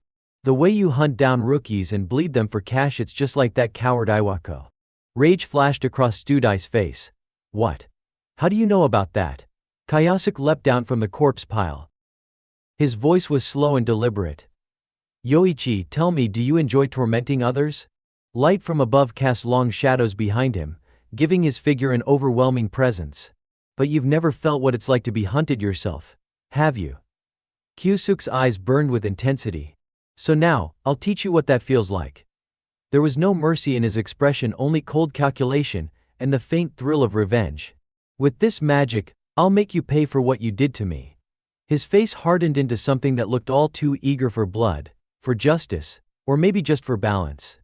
Looking at Kyusuk's overwhelming presence, Tsudai gritted his teeth in fury. You're dangerous, way too dangerous, he growled, his eyes burning with rage. But even as the words left his mouth, he summoned his weapon, a gleaming golden sword that radiated a strange, almost divine energy. For the sake of my ambition, he declared. With a sharp step forward, Tsudai launched himself at Kyusuke, slashing with lethal intent. I'll defeat you right here, no matter what it takes. Kyosuke, calm as ever, casually sidestepped the attack, both hands still resting in his pockets. His body language showed no urgency, only effortless ease. As he raised a hand, a surge of power gathered in his palm. His voice was laced with mockery. Is that all you've got? That's your so-called real power? He hurled a massive blaze of fire so large it looked like it could swallow the entire battlefield. Sudai swung his glowing sword with confidence, sneering, "You think that's enough to beat me?" But before the words had fully left his lips, a bolt of strange, blue lightning came crashing down from above. Acting on pure instinct, Sudai raised his sword to block it just in time. Chunks of stone broke loose under his feet. But instead of falling, the shattered pieces were surrounded by a yellow aura and began floating ominously in the air. They hovered for only a second before launching themselves at him like projectiles. Sudai tightened his grip, planting his feet and shifting into a combat stance, his expression fierce. "Damn it, he really can use multi-element magic," he muttered. "What even is that void attribute of his?" Before he could finish the thought, Kyosuke vanished only to reappear behind him in an instant, eyes razor sharp. Sudai sensed something and spun around just in time, barely managing to block Kyosuke's strike. "Damn you, you're always in the way of my plans," he spat through clenched teeth. The clash sent both of them skidding backward, tearing long grooves into the earth as they struggled to stay on their feet. Kyosuke remained cool, his voice flat. "Your plans, huh?" Sudai straightened himself, face filled with pride. "That's right. One day, I'll surpass Iwako." He laughed with unchecked arrogance. "I'll replace him and take my place among the 5 holy stars." Kyosuke's eyes narrowed, tone sharpened by suspicion. "Why Iwako? Why him of all people?" "There are others in the 5 holy stars," Kyosuke added. Sudai gave a smirk, answering slowly and with measured disdain. "Because he was the weakest of them." His grin widened, eyes gleaming with malice. "He's the one who was cast out from the ranks of the holy stars. If I take that seat, then the power to rule this world will be mine." He paused dramatically, then chuckled darkly. "So if you think about it, aiming for the weakest one makes the most sense, doesn't it?" Kyosuke turned his head, his face twisted in disgust at Sudai's filthy ambitions. With a cold edge in his voice, he muttered just one word: pathetic. Sudai's eyes flared with fury. "What did you just say?" A mysterious blue light radiated around Kyosuke as he raised his sword and rested it casually on his shoulder. One hand braced at his hip. He looked down at Sudai, spoke with calm disdain. "I used to worry you'd get to Iwako before I could. But if this is the extent of your ambition, just power, money, and women, then I've got nothing to worry about." He lowered his gaze, his whole expression filled with contempt and revulsion. Those words struck something in Sudai. His grin faded instantly, replaced by wild fury. His eyes went wide as he glared at Kyosuke standing calmly before him. Gripping his sword tightly, Sudai charged forward, rage pouring out of him. "Shut your damn mouth. What's so wrong with wanting power? Wanting money? Wanting women?" He slashed furiously, yelling louder with each swing. "Strength that lets you crush others, walk over them without consequence, that's the kind of strength I want." With each strike, his twisted obsession became more apparent. And then his lips curled into a deranged smile. "If I become one of the 5 holy stars, I can have anything I want. And once I reach that seat," his voice lowered to something vile and grotesque, "I'll uncover the Saintess's weakness. And then I'll make that woman mine." His words were sick, his thoughts poisonous enough to make any decent soul recoil. But Kyosuke didn't flinch. As they clashed blades again, he answered flatly, "Sounds like nothing you say is worth listening to. It's time to end this." With that, Kyosuke swung his sword in one powerful arc, sending Sudai flying backward. Sudai hit the ground hard, looking up at the fractured remains of his blade. Panic set in. "My sword, no way." Kyosuke, emotionless, tossed his own sword aside. "Thanks to all that useless garbage you just said, I've finally finished preparing my spell." Sudai's eyes went wide with terror. No, stay away from me." Kyosuke stepped forward, dark eyes gleaming with deadly focus. "Let's see how well you squirm now." Then, with a low voice that carried the weight of finality, he invoked absolute hypnosis. The moment the spell was cast, Sudai, who had been thrashing violently, suddenly froze. His entire face went blank and lifeless. Then, like a toppled statue, his body collapsed to the ground with a loud thud. Kyosuke looked down at him in silence, his mind calmly analyzing the situation. This spell only works after the caster completely breaks the target's will. But once it takes effect, he spoke aloud, voice steady, get up. Slowly. Each of Tsudai's fingers began to move. It was as if some invisible force was lifting his body, although it remained stiff as a wooden doll. His head tilted slightly as he responded in a hollow, robotic voice, yes sir. I am now standing. Kyosuke let out a subtle smirk. Looks like it worked. He gave his next command, voice low and deliberate for now. Just focus on completing your current mission. I'll give further orders later. Tsudai responded, his tone oddly warped and glitchy. Understood. I understand. I understand. As if something about the state made him uncomfortable, Kyosuke followed up with drop the act. Speak normally. The moment he gave that order, a faint light flickered in Tsudai's eyes like something had snapped back into place. His expression returned to something close to normal, and his voice came out steady. I'll go back and take charge of the group. Kyosuke stood there watching Tsudai slowly walk away. His expression was unreadable, but his eyes gleamed with quiet satisfaction. Then, almost without realizing, he smiled just faintly, his gaze sharpening with a glint of cunning delight. At that moment, stepping out from the shadows, Kyosuke was met with a sweet, concerned voice. Kyosuke. Where have you been? Karin came running over, worry written all over her face. I was really starting to get scared. Kyosuke offered her a sheepish smile, the hint of apology in his tone. Ah, sorry about that, I was just having a quick chat with Yoichi. Karin looked surprised. With Yoichi? What were you two talking about? Kyosuke replied calmly, almost too casually. Oh, just how to turn dreams into reality. Karin smiled warmly. Did he give you any good advice? In his mind, Kyosuke flashed back to Tsudai's lifeless stare under hypnosis. The thought amused him more than he expected, but his expression remained calm and collected. Yeah, he said with a chuckle. He gave me something very helpful. Thanks to him, one of my dreams will definitely come true. I hope it comes true soon, Kyosuke, Karin said cheerfully. He replied softly, yeah, me too. Suddenly, a voice called out in the distance, the special class is about to end. All students, gather immediately. Karin turned toward the source of the announcement and nudged him. Let's go, Kyosuke will be left behind. As she ran ahead, Kyosuke watched her back thoughtfully. I'm really glad I joined this class, he mused. Because now, I finally have a pawn close to Iwako, one he'll never suspect. A subtle smile crept across his face, one of quiet satisfaction, barely noticeable, but unmistakably smug. At the Tokigo Academy's principal's office, Hideki sat leisurely in his plush executive chair. Spinning it slightly, he glanced irritably at the man before him and asked, well? Any progress on the trainee hunter incident? Tsudai bowed respectfully and handed over a thick file. Yes, sir. As expected, there's a student with a unique ability involved in the matter. Inside the folder was a familiar student profile. The Idaho photo clipped to it was instantly recognizable. The student's name is Asai Kusuke, a first year with a void attribute. Tsudai reported with utmost seriousness, I've already detained him at the usual location and conducted an interrogation. He admitted to using multi-elemental magic to defeat the trainee hunters. Hideki suddenly froze. His gaze narrowed as he questioned with suspicion, multi-elemental magic? What are you talking about? Just as Tsuze predicted, Hideki's reaction confirmed the information had shaken him. But Tsudai didn't show everything in one go. To avoid disrupting his plan, he opted to hold some cards back. At the moment, the details are still unclear. But if you grant me more time, I believe I'll be able to uncover the full truth. Then, he added with a sly grin. By the way, it's been a while since you've gotten involved directly, hasn't it? Why not handle this one yourself for a change? The look on his face was twisted with scheming amusement. His eyes gleamed dangerously, and the corners of his mouth curled into a calculating smirk. Hideki, not suspecting a thing, leaned his head back and stared at the ceiling thoughtfully. Doesn't sound too bad.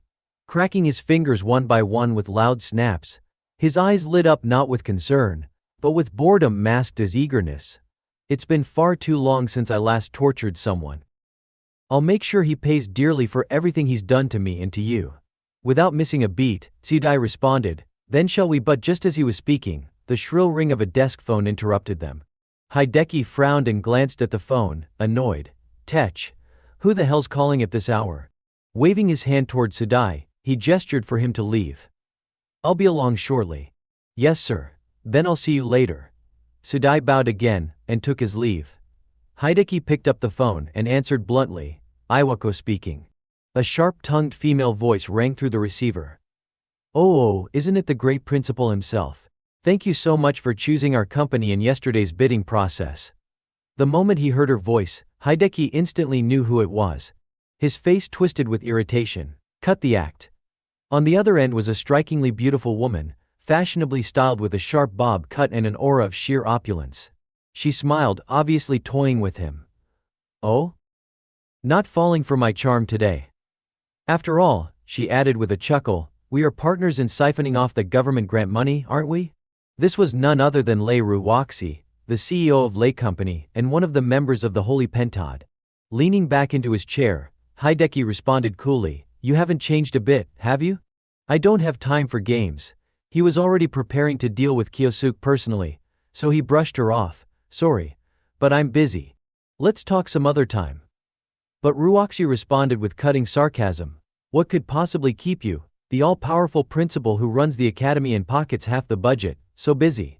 Struck at his sorest nerve, Hideki snapped in rage, "Watch your mouth." But he quickly calmed down. There were more pressing matters at hand. He exhaled sharply, brushing it off. "Forget it. I'm currently investigating a student with a void attribute." Ruwaxi sounded surprised. "Void attribute? What could a failure like that possibly achieve?" Hideki didn't bother to explain. His tone remained casual. "Yes, well, it's still a special attribute after all." But his voice and expression suddenly shifted, becoming more serious. "And with that, anything could happen, right?" Ruwaxi fell silent for a moment. Then her beautiful face took on a subtly sinister expression. "You're talking about something like Kyoichiro's time magic, aren't you?" The mention of that familiar name made Hideki's expression immediately change. His grip tightened on the phone, eyes filled with deep-seated hatred.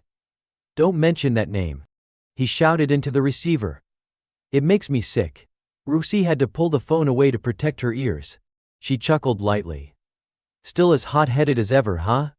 But her eyes, too, carried a flash of resentment. Despite her teasing, she understood his reaction. "I don't blame you," she said coldly. "Ever since he awakened that power, the balance of power among adventurers has completely shifted." Her red lips curled into a dangerous smile. Not wanting to interfere further, she decided to end the call. "Well, I'll contact you again later. See you." Only the dial tone remained on the other end. After hanging up, Hideki's expression turned venomous. He slammed the phone onto his desk, hissing, "Selfish little vixen." But Ruwaxi wasn't the only one fueling his anger. The true source was the old friend they'd just mentioned. He muttered bitterly. "Even hearing that cursed name after all these years is enough to set me off." His face darkened. Behind his eyes, some sinister calculation was brewing. "Which means now's the perfect time to unleash all this rage." Sometime later, just as Sudai had suggested, Hideki decided to go investigate this first-year Void student personally. He made his way deep into the forest, heading toward the old factory just a few steps ahead. As he approached the door, his thoughts drifted. Now then, how should I torture him? Waterboarding. Pulling out fingernails. One after another, gruesome punishments flashed through his mind. He spotted the lock on the door and used his fingerprint to activate it. A twisted grin spread across his face. The anticipation of indulging in his sadistic hobby sent a shiver of excitement through him. "I'll take out all the fury I couldn't unleash on Kyoichiro, on you instead." The door unlocked with a satisfying beep. He smirked. "Good, it's open." He pulled the door open and stepped in. "Sorry to keep you waiting, Sudai." But the factory was empty. There wasn't a single soul in sight. No Tsude. Nothing but discarded equipment and old machinery. Hideki froze in confusion. "What is this? There's no one here." While Hideki was momentarily distracted, Sudai raised his sword and launched a surprise attack from behind. But just as the blade was about to strike, Hideki sensed it. He turned slightly, eyes widening in shock. Yet with his profound strength, he didn't even need to fully turn his head. With just 2 fingers, he caught the glowing blade mid-swing effortlessly. His face darkened, fury rising from betrayal. "You really underestimated me, didn't you?" he growled, eyes cold. "It must be that arrogance, the kind you got from being praised too much, right? Tsudai? Panic flickered in Tsudai's eyes. His carefully laid plan was unraveling before his very eyes. Hideki's rage erupted. His palm began to glow with magical energy as he prepared to retaliate. You actually thought, he snarled, you could bring me down with this? A massive golden chain appeared, snaking through the air like a living creature. It wrapped swiftly around Tsudai, binding him head to toe. Even his mouth was sealed. In seconds he was hoisted upside down, hanging helplessly. Then, with a sneer, Hideki kicked him viciously. You? Be my opponent? Never. Tsudai, still bound, could only let out muffled gasps as he was sent flying across the floor, unable even to scream from the pain. Hideki strode toward him, voice full of disdain. You picked the wrong enemy, you worthless traitor. Tsudai writhed and shook, eyes wide in terror as his former master closed in. You threw away everything for a pathetic dream, Hideki hissed, both fists clenched tightly. You ruined yourself chasing idiotic ambitions, Yoichi Tsudai. Suddenly, a voice echoed from the shadows, still as foolish as ever. Huh? Hideki froze, heart skipping a beat. Someone else had been in the room watching this entire time. And he hadn't noticed. He spun around, startled, voice cracking. Who's there? From the dark, Kyosuke calmly stepped forward. Kneeling before the strong and exploiting the weak, he said coldly, eyeing Hideki with a sarcastic grin. You haven't changed at all. Still greedy and pathetic. Hideki's eyes widened in fury. You dare insult me here? I'm the headmaster of this academy. Still clinging to your authority, I see. Kyosuke replied casually, walking toward him. Crushing others under your power, all for your own ambition, he paused, gaze sharp as a blade. Sounds like a perfect self-introduction, doesn't it, Iwako Hideki? The mention of his full name sent Hideki into a frenzy. His face turned red with rage, veins bulging at his temples. Who the hell are you, you little bastard? Kyosuke strode forward confidently, hands in his pockets, calm as ever. Only now did Hideki realize the boy was wearing a Tokigo student uniform. I'll expel you right now. Hideki bellowed. Give me your student ID. But the more enraged Hideki got, the more amused Kyosuke became. He let out a mocking chuckle. Now calm down, would you? He tilted his head, eyes gleaming. We've finally reached this moment, so let's talk a bit, shall we? Just the two of us. This was the moment Kyosuke had long awaited. The blood feud that had followed him across lifetimes was about to be settled, one move at a time. Outside, the golden hues of sunset filtered through the trees, bathing everything in a nostalgic glow, a fitting backdrop for settling old scores. Seeing that Hideki was visibly agitated, Kyosuke remained calm and proposed quietly, why don't we just talk for a bit? Iwako Hideki, he called him by name directly, without any honorifics or fear. For someone who held the title of headmaster at a prestigious academy, to be addressed so casually by a mere student was nothing short of outrageous. Hideki ground his teeth in fury. You dare mock me? He growled. His hand began to glow once more, just like when he had attacked Tsudai earlier. The ground around them trembled slightly, and large chunks of earth started to rise, pulled upward by his magic. Hideki clenched his fists. His eyes burned with rage and confidence. I'll show you the difference in power between us, he snarled. Take this advanced earth magic. From the ground, an enormous hand began to rise, crafted from soil and stone, mimicking the shape of his own, but hundreds of times larger. It floated up into the air, then clenched into a colossal fist. His pupils glowed gold, infused with the elemental force he was controlling. The giant fist mirrored his own movements as he wound up to deliver the blow. His lips curled into a sneer. There's no way a mere student like you can dodge this. He thrust his real fist forward with a yell. Die. At his command, the enormous earthen fist launched toward Kyosuke at terrifying speed. But even as the ground quaked and the air howled from the force, Kyosuke stood still, calm, unflinching, hands in his pockets watching it approach. A thunderous impact erupted. The earth shattered. Stones flew everywhere. Dust blanketed the area in thick clouds. Hideki threw his head back and laughed triumphantly. This is the price you pay for standing against me, you pathetic little student. Through the haze the factory's silhouette emerged, half collapsed, the ground fractured under the weight of the attack.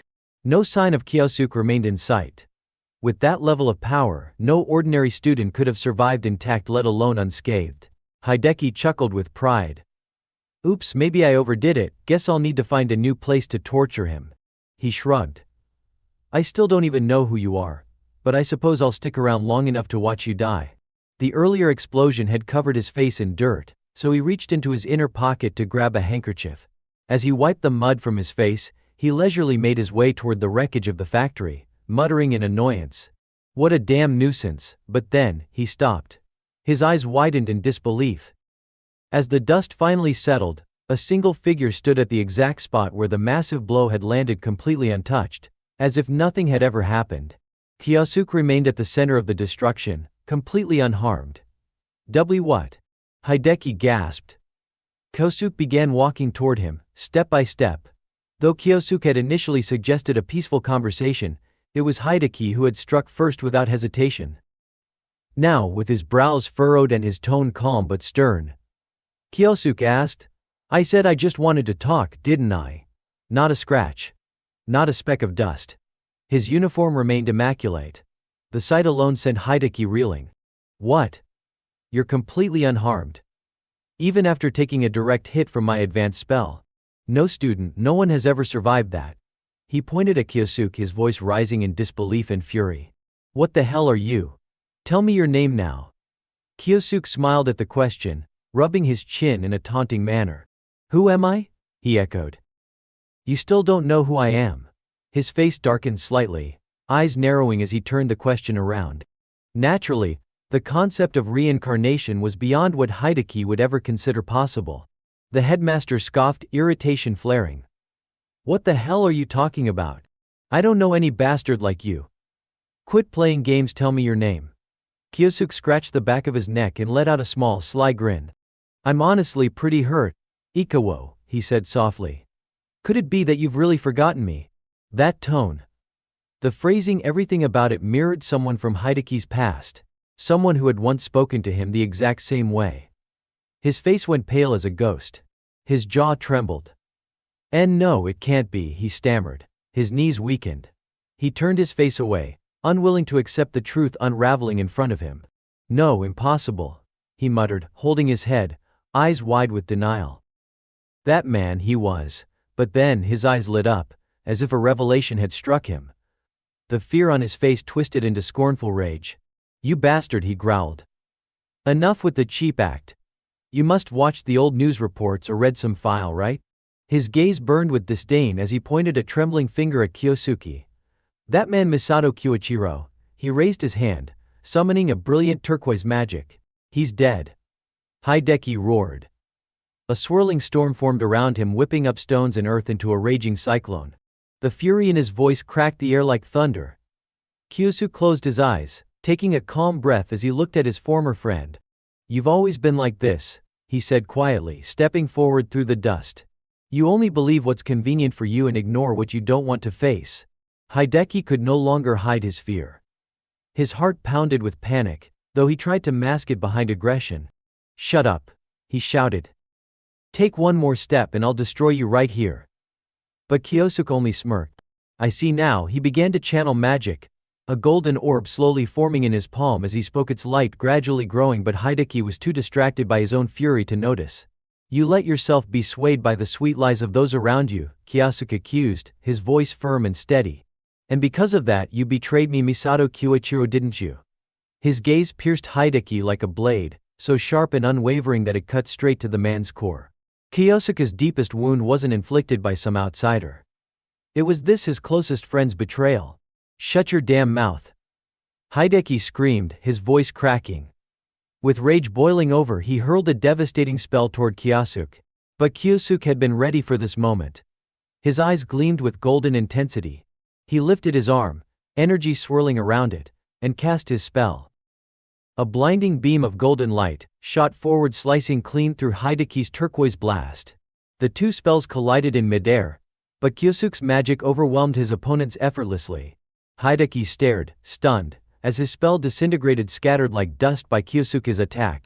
It vanished before it could even touch him. His mouth hung open in disbelief. Hideki's eyes went wide in disbelief as he stared at the spell. That magic, he muttered. It was unmistakable. That was the same spell Kiyoichiro had used back then years ago, in a memory now too vivid to be a dream.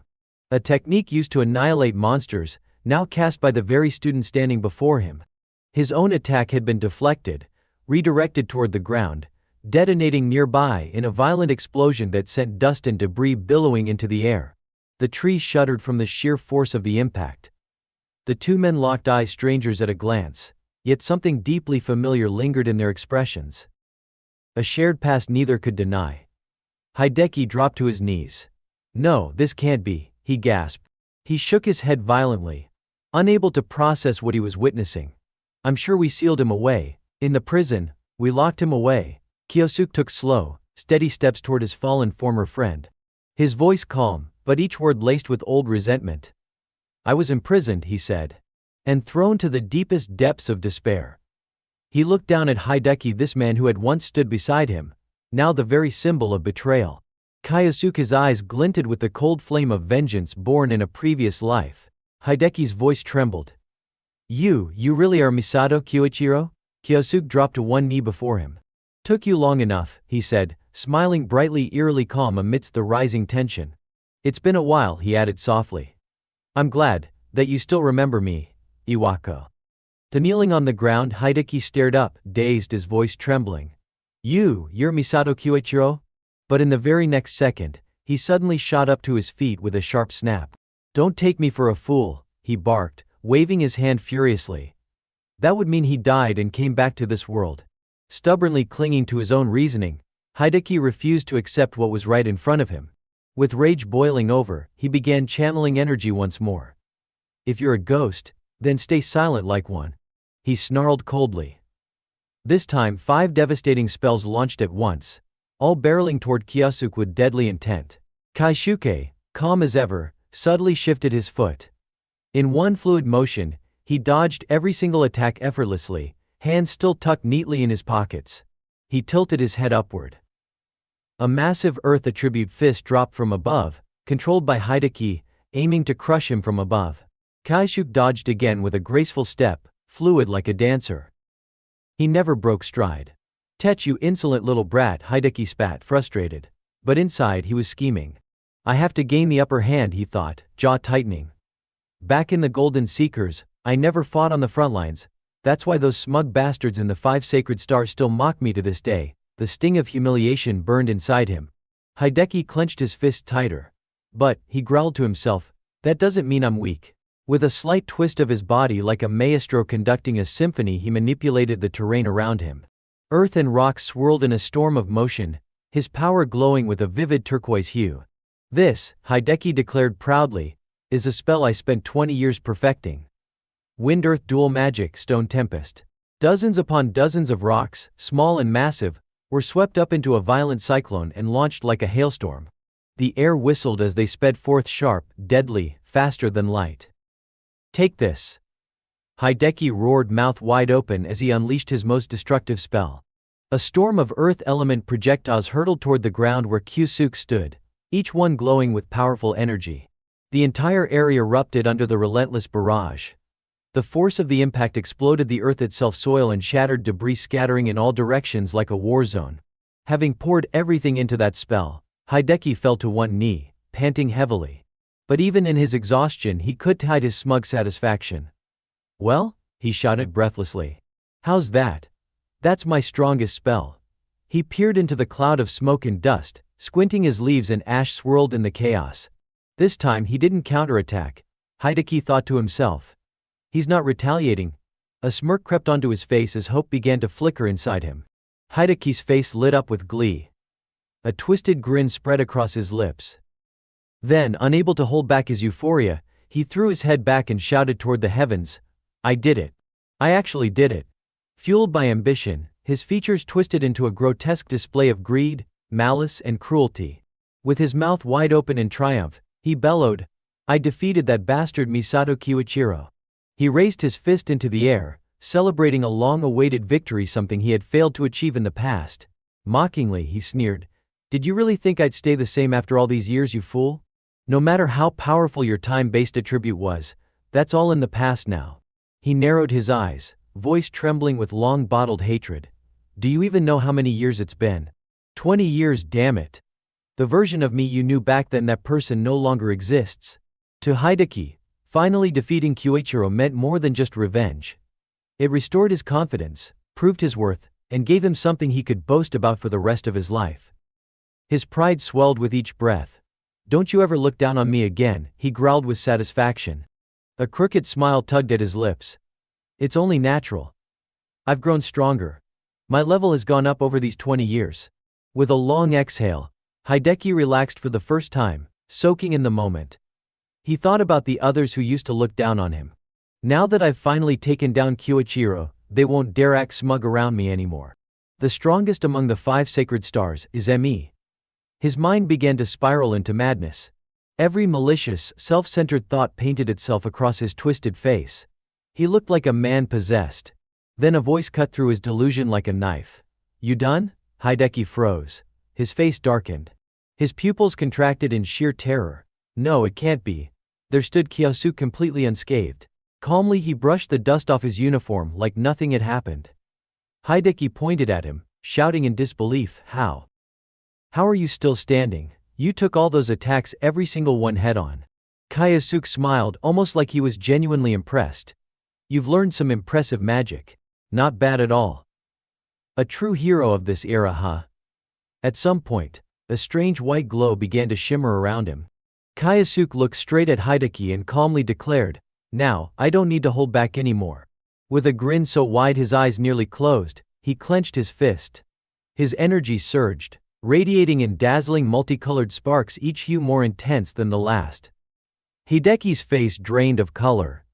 This guy, he's a monster. His heart pounded with panic, but he gritted his teeth and forced himself to focus. "No, I can't back down now. Not after everything I've done to get here." Desperate, Hideki summoned more earth magic. "I won't let you toy with me any longer." A massive earthen hand formed from Hideki's earth magic shot toward Kyosuke. It clenched shut tightly, trapping Kyosuke in its grip. Hideki smirked, believing he had won. "Got him," he muttered confidently. But once again Kyosuke let him down. "Oh please," Kyosuke scoffed, "you're still barking louder than you bite." He raised a finger, casting a water-based spell that soaked into the earthen hand. Hideki's earth magic, when met with water, turned to nothing more than soft, muddy sludge. The once formidable hand fell apart, crumbling uselessly to the ground. "You really thought that would be enough to take me down?" Kyosuke taunted. The mud, now shapeless and slick, suddenly reversed direction, surging straight back toward Hideki. No. Stay away from me." Hideki panicked, backing away as he unleashed a wind spell to push the muddy torrent back. But Kyosuke simply waved his hand. A streak of jade-green light sliced through the air. His wind magic, more refined and powerful, collided with Hideki's and devoured it whole. A colossal tornado erupted from Kyosuke's spell, engulfing the battlefield. The wind roared like a beast, pulling everything toward its center. Dust and debris exploded outward in all directions, forcing Hideki to raise his arms to shield his face. The tornado spun faster and faster, creeping closer and closer to him. Hideki, caught in the chaos, was struck by his own redirected magic. He was flung backward, slamming his head into a nearby tree with a painful thud. "Oh, damn it!" he screamed, writhing from the impact. Then Kyosuke stepped forward, fire blazing in his palm. Hideki's eyes widened in terror. He began crawling backward, scrambling for distance. But the truth was clear now: he had no chance of winning. He dropped to his knees and begged, "I am sorry, Kyoichiro. Please, I'm begging you, spare me." He looked absolutely pathetic, his clothes torn and caked in mud, face swollen and bruised, groveling like a beaten animal. Slamming his forehead against the ground, he cried out, "I'm sorry for everything I did 20 years ago. Please, just let me go." Kyosuke stood in silence, lips pressed tightly together. While Hideki kept his face down, a wicked smirk curled on his lips. Kyoichiro's always been a soft-hearted fool. If I beg like this, he'll let me go. A snake never changes its skin. But this time Kyosuke's reply was ice-cold. "Shut up." Hideki flinched, looking up in shock. "Ha." Kyosuke's eyes burned with fury. "This is the same pathetic trick you used to trap me back then. And you think I'd fall for it again?" A chilling aura radiated from Kyosuke as his face darkened, his rage from 2 decades ago now boiling over. What he had endured, forgiveness wasn't even an option. "No," Hideki stammered, staggering to his feet. "Wait, Kyoichiro. We were friends, remember? Kyosuke's eyes sharpened like daggers. You don't get to say that. Not after turning me into a monster obsessed with revenge. He clenched his fist. Magic surged violently around him. Then bam, his fist connected squarely with Hideki's face. But he didn't stop there. Bam. Bam. One strike after another, he unleashed every ounce of pain, every scar left behind by betrayal. He pummeled Hideki's body mercilessly, a storm of fists delivering long overdue justice. Blood poured from Hideki's mouth. He couldn't even scream. I shouldn't have, he thought dimly, eyes unfocused. To Hideki, Kyosuke was no longer human, he was a demon, sent to punish him for all the evil he had done. His final thought, you don't mess with this guy. Then came the finishing blow. A massive shockwave burst from Kyosuke's palm, launching Hideki like a missile through the forest. His body tore through tree trunks like paper, crashing violently before falling still. Kyosuke stood before him, looking down with no pity in his eyes. You should be thankful I didn't kill you. There's still one thing I want to ask. But the man before him was no longer responsive. Hideki was unconscious, his body broken, burned by fire and frozen by ice, bruised beyond recognition, mouth foaming from the overwhelming force. Kyosuke stared coldly at the ruined figure before him. But you're not even conscious to hear me, are you? The fading sunlight bathed half of Kyosuke's face in gold. His eyes clear and resolute stared down at the traitor he once called a friend.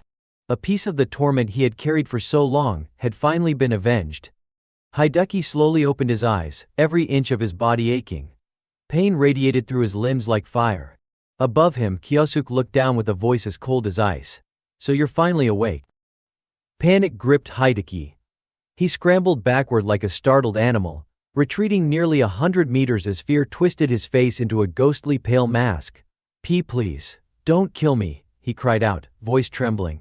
Kyosuke let out a small, almost mocking smile. Oh come on, I'm not going to kill you.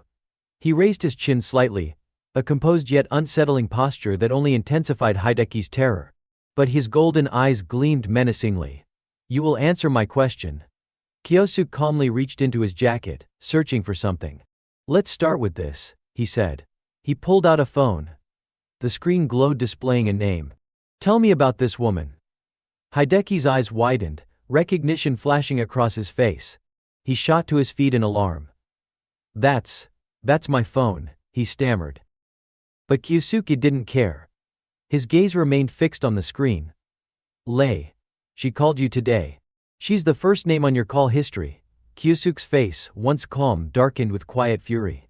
So tell me, what exactly did you two talk about? A bead of sweat trickled down Hideki's cheek. His voice wavered. That, Lei said she'd be coming to Japan in 3 days. I thought she just wanted to discuss that. But Kyosuke's lips curled into a smile, not of warmth, but of understanding. So it was true. The memories of betrayal long buried stirred to the surface once more. 3 days from now, Lei, with his hand loosened, eyes filled with icy certainty. I know what I have to do. Kyosuke casually tossed the phone back. Hideki fumbled to catch it, his hand still trembling. Here, take it. For now, keep treating Lei as you normally would. But then Kyosuke lifted a finger to his lips. However, you will not say a single word to her about who I am. He extended his arm, pointing directly at Hideki. While you were unconscious, I placed a binding curse on your heart. A flicker of flame bloomed in Kyosuke's palm. If you do tell her who I really am, he slowly clenched his fist. The small flame exploded into a massive blast with a deafening boom. Hideki's face went even paler, he looked completely drained of life. His lips trembled, but no words came out. Boom. Kyosuke smirked. Make sure you keep your promise. Then he turned his back and walked away, leaving Hideki to collapse in a heap. Kyosuke's heart brimmed with a quiet satisfaction. He bought it. Completely. There was never a curse. Never any flame-triggered spell. But knowing Iwako Hideki, a threat like that was more than enough. Hideki curled into the dirt, arms wrapped around his head, eyes wild with dread. His lips were pressed tight, trembling. I won't use absolute hypnosis on you, Iwako, Kyosuke thought. Because I want you to feel despair, while fully conscious. A twisted smile of cruel amusement crept across Kyosuke's face. 3 days later. A flight attendant carefully pushed a service cart down the narrow aisle of an airplane cabin. Rusi sat in silence, her gaze thoughtful as she looked out at the hazy view beyond the airplane window. The clouds outside shifted softly like a dream in motion. Just then, the bodyguard walking beside her leaned down and spoke in a low voice. "Miss Lei will be landing soon." A calm announcement from the flight attendant echoed throughout the cabin. "Ladies and gentlemen, we'll be beginning our descent shortly." Suddenly, a scream pierced the air, cutting through the calm like a blade. Chaos erupted. A group of armed hijackers had appeared out of nowhere, seizing one of the flight attendants. "This plane's under our control now," one of them barked. Another pointed a gun at the passengers and shouted, "Everybody down. Face the floor." Panic spread like wildfire except for one. Rushi slowly stood, unbothered by the chaos around her. With a composed air, she walked straight toward the gunman shouting orders. "If you don't do what I say," the man threatened. But before he could finish his sentence, she vanished and reappeared right in front of him. In one swift, devastating strike, she brought him crashing to the floor. The hijacker's eyes went wide in disbelief. He hadn't even seen her move. Within seconds, the rest of the hijackers were all taken down cleanly and efficiently. Not one shot fired from them. The passengers stared, stunned into silence, watching the woman move like a force of nature, calm, commanding, deadly. Then, one voice rose. "It's her. The holy star of the five Lei Rushi. We're saved," someone cried. Cheers broke out in the cabin as the passengers realized who had rescued them. By the time the plane landed, the hijackers were all tied up and ready for arrest. A man in a suit bowed deeply before her, his voice full of gratitude. "Miss Lei, I don't even know how to thank you." Rushi, her youthful face radiant with a gentle smile, replied modestly. "Good thing I happened to be on this flight. Otherwise, your airline might have never recovered from a scandal like this." But then her expression shifted. She turned her head toward her bodyguard, eyeing the gun in his hand. Her tone dropped a few degrees lower, more deliberate. "More importantly," she said, gaze narrowing. She tilted her head slightly, noticing the gun's sleek, untraceable design. "That model isn't picked up by airport scanners, is it?" Her voice sounded almost like a whisper, a veiled negotiation behind a smile. "These days many groups are using materials harvested from dungeon zones." That's why she gently placed a hand on the man's shoulder, voice soft but heavy with implication. "We need to equip our staff with more persuasive tools of self-defense." Her lips curved into a dangerous smile as she added with chilling clarity, "Like the weapon you're carrying right now." The man immediately lowered his head, visibly shaken. "Oh, of course. I'll take care of it right away." Meanwhile, at the airport terminal, dozens of travelers bustled around, moving to catch their connecting flights. Ruxi stepped aside, pressing a phone to her ear and speaking in a low voice, "It's me. Let the hijackers go." Her bodyguard glanced sideways at his mistress, a subtle smile curling on his lips. "Everything went smoothly, didn't it?" Lei Rusi nodded in agreement, unable to hide the spark of amusement in her eyes. "I must say, that was surprisingly entertaining." Recalling the earlier chaos aboard the flight, her voice lifted with a hint of delight. Planting those hijackers turned out to be the perfect move to seal the deal. She chuckled to herself, savoring the memory of that trembling executive from earlier, all hunched over in reverence. The look on his face, pure desperation. Exactly what she wanted. From outside the airport's waiting area came the sounds of shouting, cheers rising in waves. "Look at that," she said, her eyes gleaming as she glanced toward the terminal window.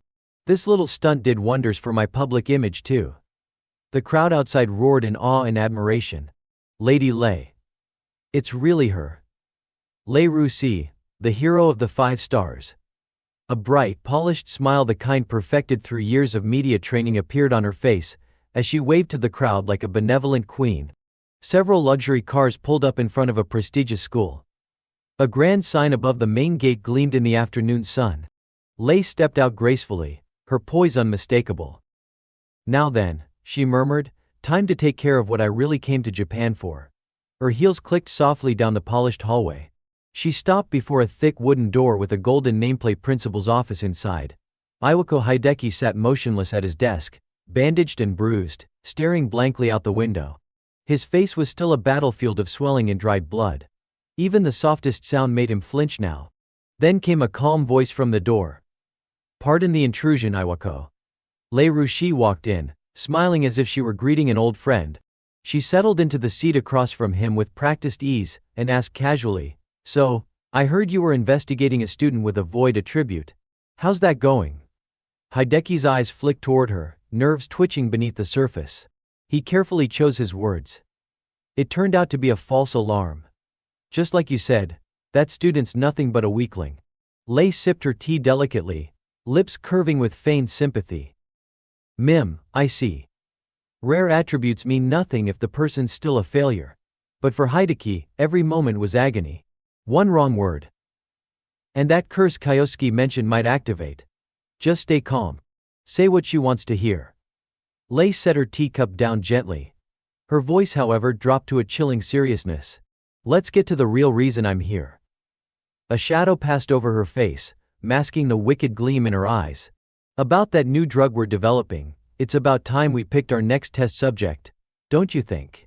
She crossed one long leg over the other, her voice smooth with venom.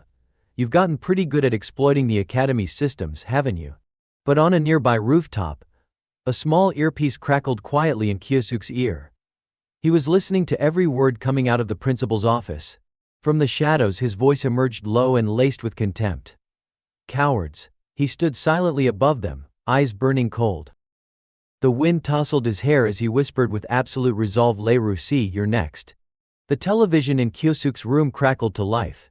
Its screen frozen for a second before the news anchor's voice came through. And now, the latest update. Yesterday, one of the 5 holy stars, Lei Rushi, officially arrived in Japan. Kyosuke listened in silence, not missing a single word. His expression remained unreadable, distant. The broadcast continued, praising Lei for her heroic efforts in neutralizing a group of plane hijackers. Footage of her smiling gracefully filled the screen. Kyosuke's gaze darkened. "Lei Rushi, one of the people who betrayed me 20 years ago." On screen, she elegantly examined a beautifully crafted hourglass. The report praised her genius in weaponizing dungeon-sourced materials, claiming she'd built an empire off of their trade. But Kyosuke knew better. He recalled what he had overheard earlier. From the conversation with Awako, it was clear she's using this academy to carry out something shady. He stood, grabbing his coat and slipping it on with a quiet resolve. A hero on the surface, but behind the scenes, she exploits others for her own gain. A bitter smile played at his lips. "There's no way I'm letting this slide." And with that, he stepped out of his room, moving straight toward his target. The scene shifted to the academy hallway, bustling with morning chatter and laughter. Kyosuke scrolled through his phone while deep in thought. How should I approach this? On his screen, yet another news clip featuring Lei Rushi. Even from day one, this school's been crawling with security. He frowned slightly, mind racing through possibilities. Then, his eyes sharpened. He had made up his mind. First step, gather intel. Just then, a voice called out from behind him, "Kyosuke." He turned, recognizing the cheerful voice immediately. "Oh, it's you, Asahi." Karen greeted him with a sweet smile. "Good morning." She peeked at his phone and asked with innocent curiosity, "Were you reading that article about Lady Lei?" He glanced at the screen, then replied flatly, "Yeah, just skimming." Her small face lit up with admiration. "She's amazing, isn't she? I mean, she took down those hijackers like it was nothing." She paused before continuing. "And the Yamada no Suzuka clan is super famous too." That name caught his attention. "Suzuka?" Karen nodded eagerly as they walked. "It's the clan Lady Lei founded. Super elite. Tons of powerful members." Kyosuke's mind flashed back to those black-clad bodyguards who were always near her. "So they're from that clan," Karen went on, eyes sparkling. "A lot of students here want to join the military someday. What about you, Kyosuke?" He gave a soft laugh, brushing the thought aside. "No thanks."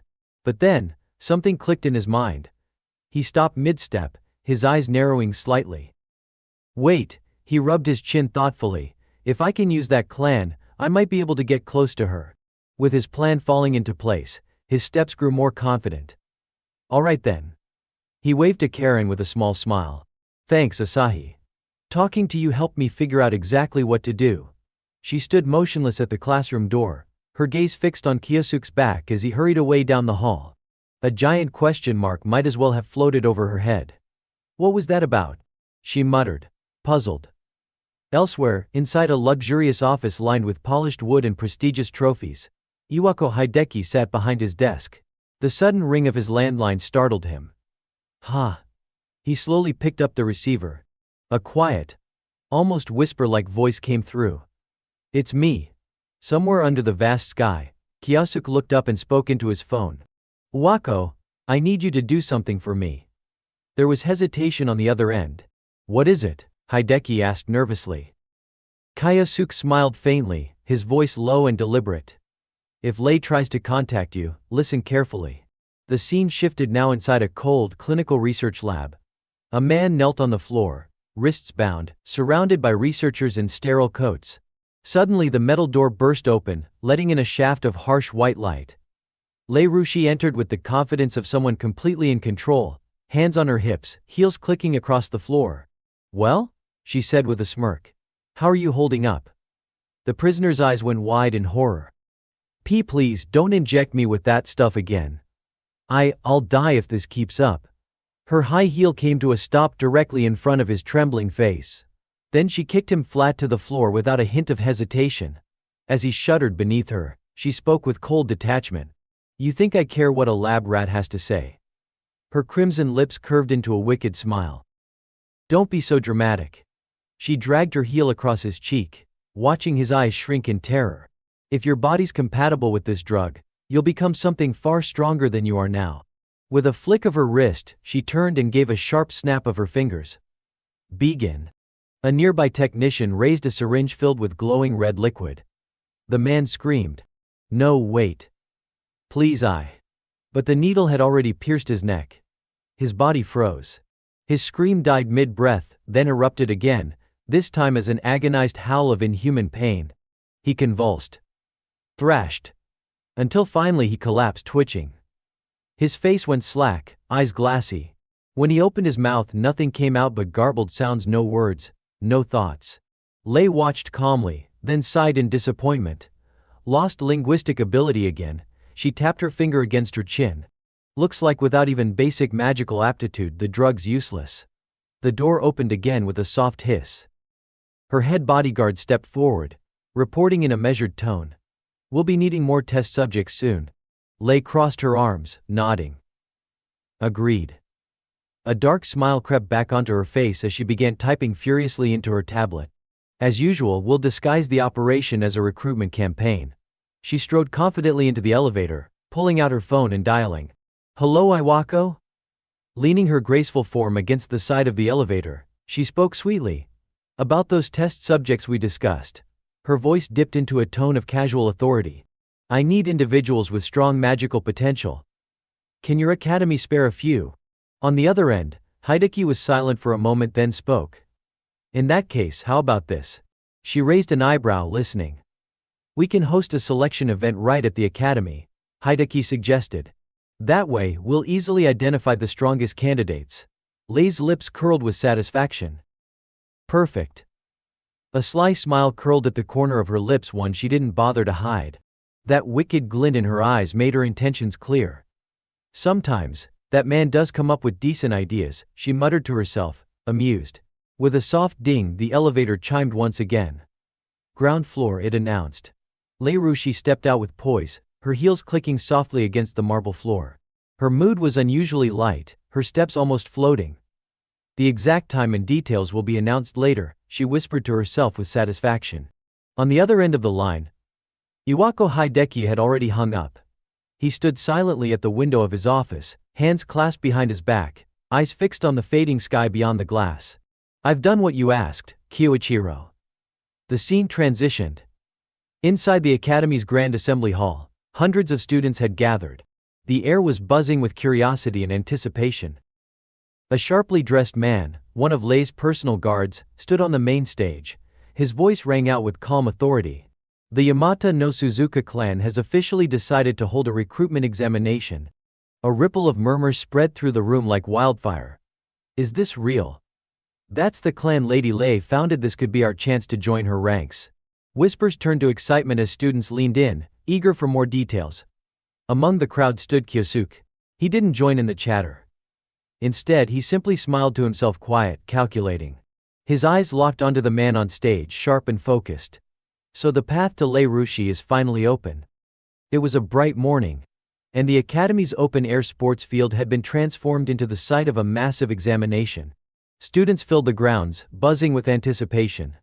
The judges stood in front, watching over them with measured eyes. One of the examiners, a man with long hair and an air of authority, stepped forward. "Thank you all for coming to participate in the Yamada no Suzuka clan selection exam," he announced. He began explaining the rules. "I'll now explain how this test will work." While the examiner laid out the procedure, Kyosuke stood in silence near the edge of the field, lost in thought. If I want to infiltrate the Yamada no Suzuka clan and get close to Lei, he thought, I'll have to pass this exam. Back when I met with Iwako, I did my best to stay unnoticed, but this time is different. His eyes narrowed with purpose. This time I want to be seen. I need to draw attention from Yang Xinyu Lei's right hand, and from the other examiners too. I'll have to put my full power on display. As he stood deep in contemplation near the hallway, a familiar voice broke through. "Kyosuke," he turned. It was Karin, walking up to him with a small wave. "You're taking the exam too?" she asked. He gave her a slight nod. "Yeah, you too?" His eyes flickered with concern. I didn't want her getting involved in any of this, he thought. But still. Karin offered him a shy smile, cutting off his train of thought. "I know I don't really belong here," she admitted, her voice gentle but steady. "But I have my own reasons for being here." Then she looked up at him with a smile full of resolve. "Let's give it our all, okay? Let's both pass this." Kyosuke looked away slightly, a determined glint in his eye. "No matter what, I have to make it through." Back on the field, the long-haired examiner raised his voice again. "We will now begin the mana measurement portion of the test." He gestured toward a glowing yellow orb resting on a pedestal. "This device will read and display the mana level of anyone who touches it. Please step forward one at a time." The first student approached and placed his hand on the orb. A faint glow appeared, followed by a disappointed sigh from the examiners. Then the next name was called. Asai Kyosuke stepped forward. Kyosuke walked up calmly, offering a polite smile. "Thank you."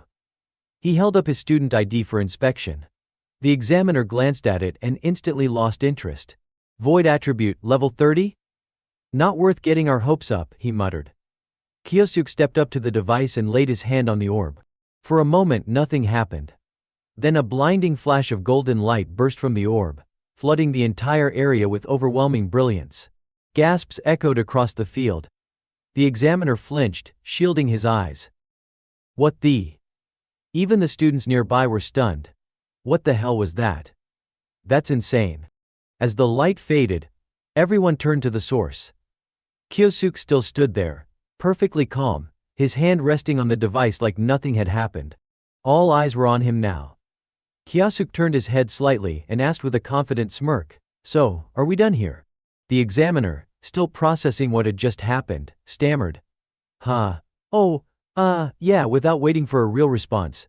Kyosuke casually turned and walked away. Behind him, the examiner scrambled to record the results. Among all the mana readings taken so far, only Kyosuke had reached rank S. The next part of the evaluation was the magic skill demonstration. Kyosuke stepped forward and calmly began forming a spell. A small orb of earth floated above his palm. One of the judges, watching from behind, scoffed. "What, that's it? Just a dirt clump. High mana means nothing without control." But then, the corner of Kyosuke's mouth lifted into a sly, knowing grin. Suddenly a water orb shimmered into existence in his other hand. The examiners froze, stunned. He was maintaining two different elemental spells at once. Before anyone could react, a fire orb ignited in his third hand gesture. And then, two more. By the end, Kyosuke was effortlessly balancing 5 separate orbs, each representing a different elemental affinity. The crowd watching from a distance gasped in shock. One man muttered in disbelief, "He's manifesting all 5 basic attributes at the same time." Kyosuke smirked proudly. "Well, surprised? Huh.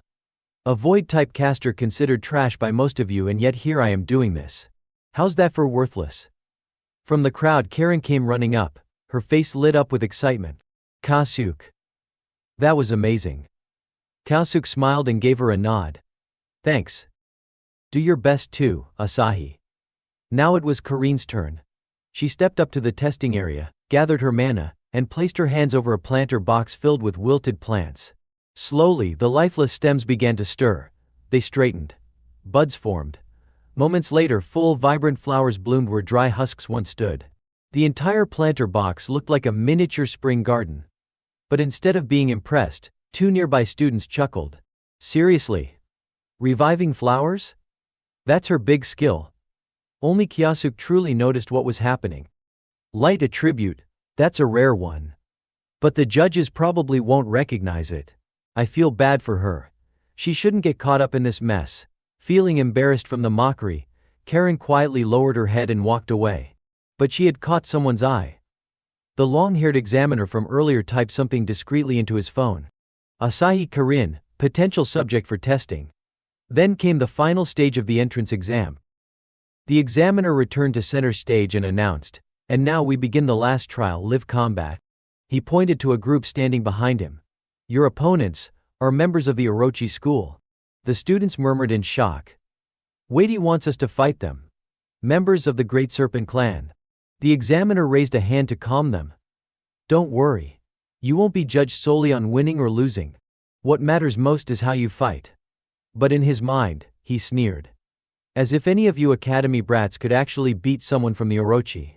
A cocky blonde fighter from the opposing school stepped forward and pointed at Kyosuke. "So, you're the loudmouth rookie causing all the commotion during the entrance exams?" He cracked his knuckles with a smirk, muscles tensing as he prepared for the fight. "Looks like you made quite an impression during the earlier tests. But let me show you none of that matters once you step onto the battlefield." But under that pressure, Kyosuke simply smiled politely. "I see. Then I hope I can learn a lot from you." The blonde sneered. "I'll end this in one move." With that, he summoned his earth magic, forming multiple dense rock orbs that hovered in the air. In an instant, dozens of them launched straight at Kyosuke. But Kyosuke didn't flinch. With a calm breath, he lifted his hand and cast his own spell. A sudden surge of energy intercepted the incoming attack, and in a blink reversed it. The earth projectiles were deflected right back toward their caster. Boom! The blonde fighter was thrown off balance by his own magic. "What the? He neutralized my spell in one move," he shouted, teeth clenched. He looked up, scanning the area. Kyosuke was gone. Where did he? Before he could finish, Kyosuke appeared right behind him, a blade of shimmering ice magic pressed gently to his throat. Leaning in with a calm smile, Kyosuke whispered, "You call exposing yourself with a single flashy move real combat? Thanks. I learned a lot." The match was over before it even began. A judge's voice echoed across the arena, "Winner Asahi Kyosuke." In the crowd, the long-haired male examiner's eyes widened in disbelief. He beat one of the Orochi. Who is this kid? That night, as the city lights blinked to life, Rusine sat in her office reviewing the final reports. Over the speaker, the examiner's voice reported, "Lei, the entrance exam is complete." She leaned forward slightly. "Did you find anyone interesting?" The voice hesitated, then replied, "Yes. One student stood out. Dominated every section of the test." But, she pressed. "He appears to be a void-type mage." Rusine raised an eyebrow, intrigued. "Void-type? Could this be the student Iwako's been investigating?" She sat up, then let out a soft chuckle. Ha ha ha. Her eyes lit up with a dangerous glint. "Looks like I've found myself a very interesting little lab rat." Inside the auditorium, the long-haired examiner stood at the podium, his voice calm but commanding. "I will now announce the names of those who passed the entrance examination." He paused, eyes sharp and serious as he scanned the room. Then, with a firm tone, he declared, "Asahi Kyosuke." A wave of chatter immediately rippled through the crowd. Of course he passed. That guy crushed the exam like it was nothing. Kyosuke simply smiled with quiet satisfaction. Everything is going according to plan. Now I can finally get close to Lei. The examiner continued, "Next, Asahi Karin." Karin lit up with joy, responding cheerfully, "Yes." Kyosuke turned toward her in surprise. "She made it too?" he thought. "I didn't expect that just having a rare element would be enough to pass. Something didn't feel right. Is Lei using these students for something else? There must be a reason they brought Asahi in."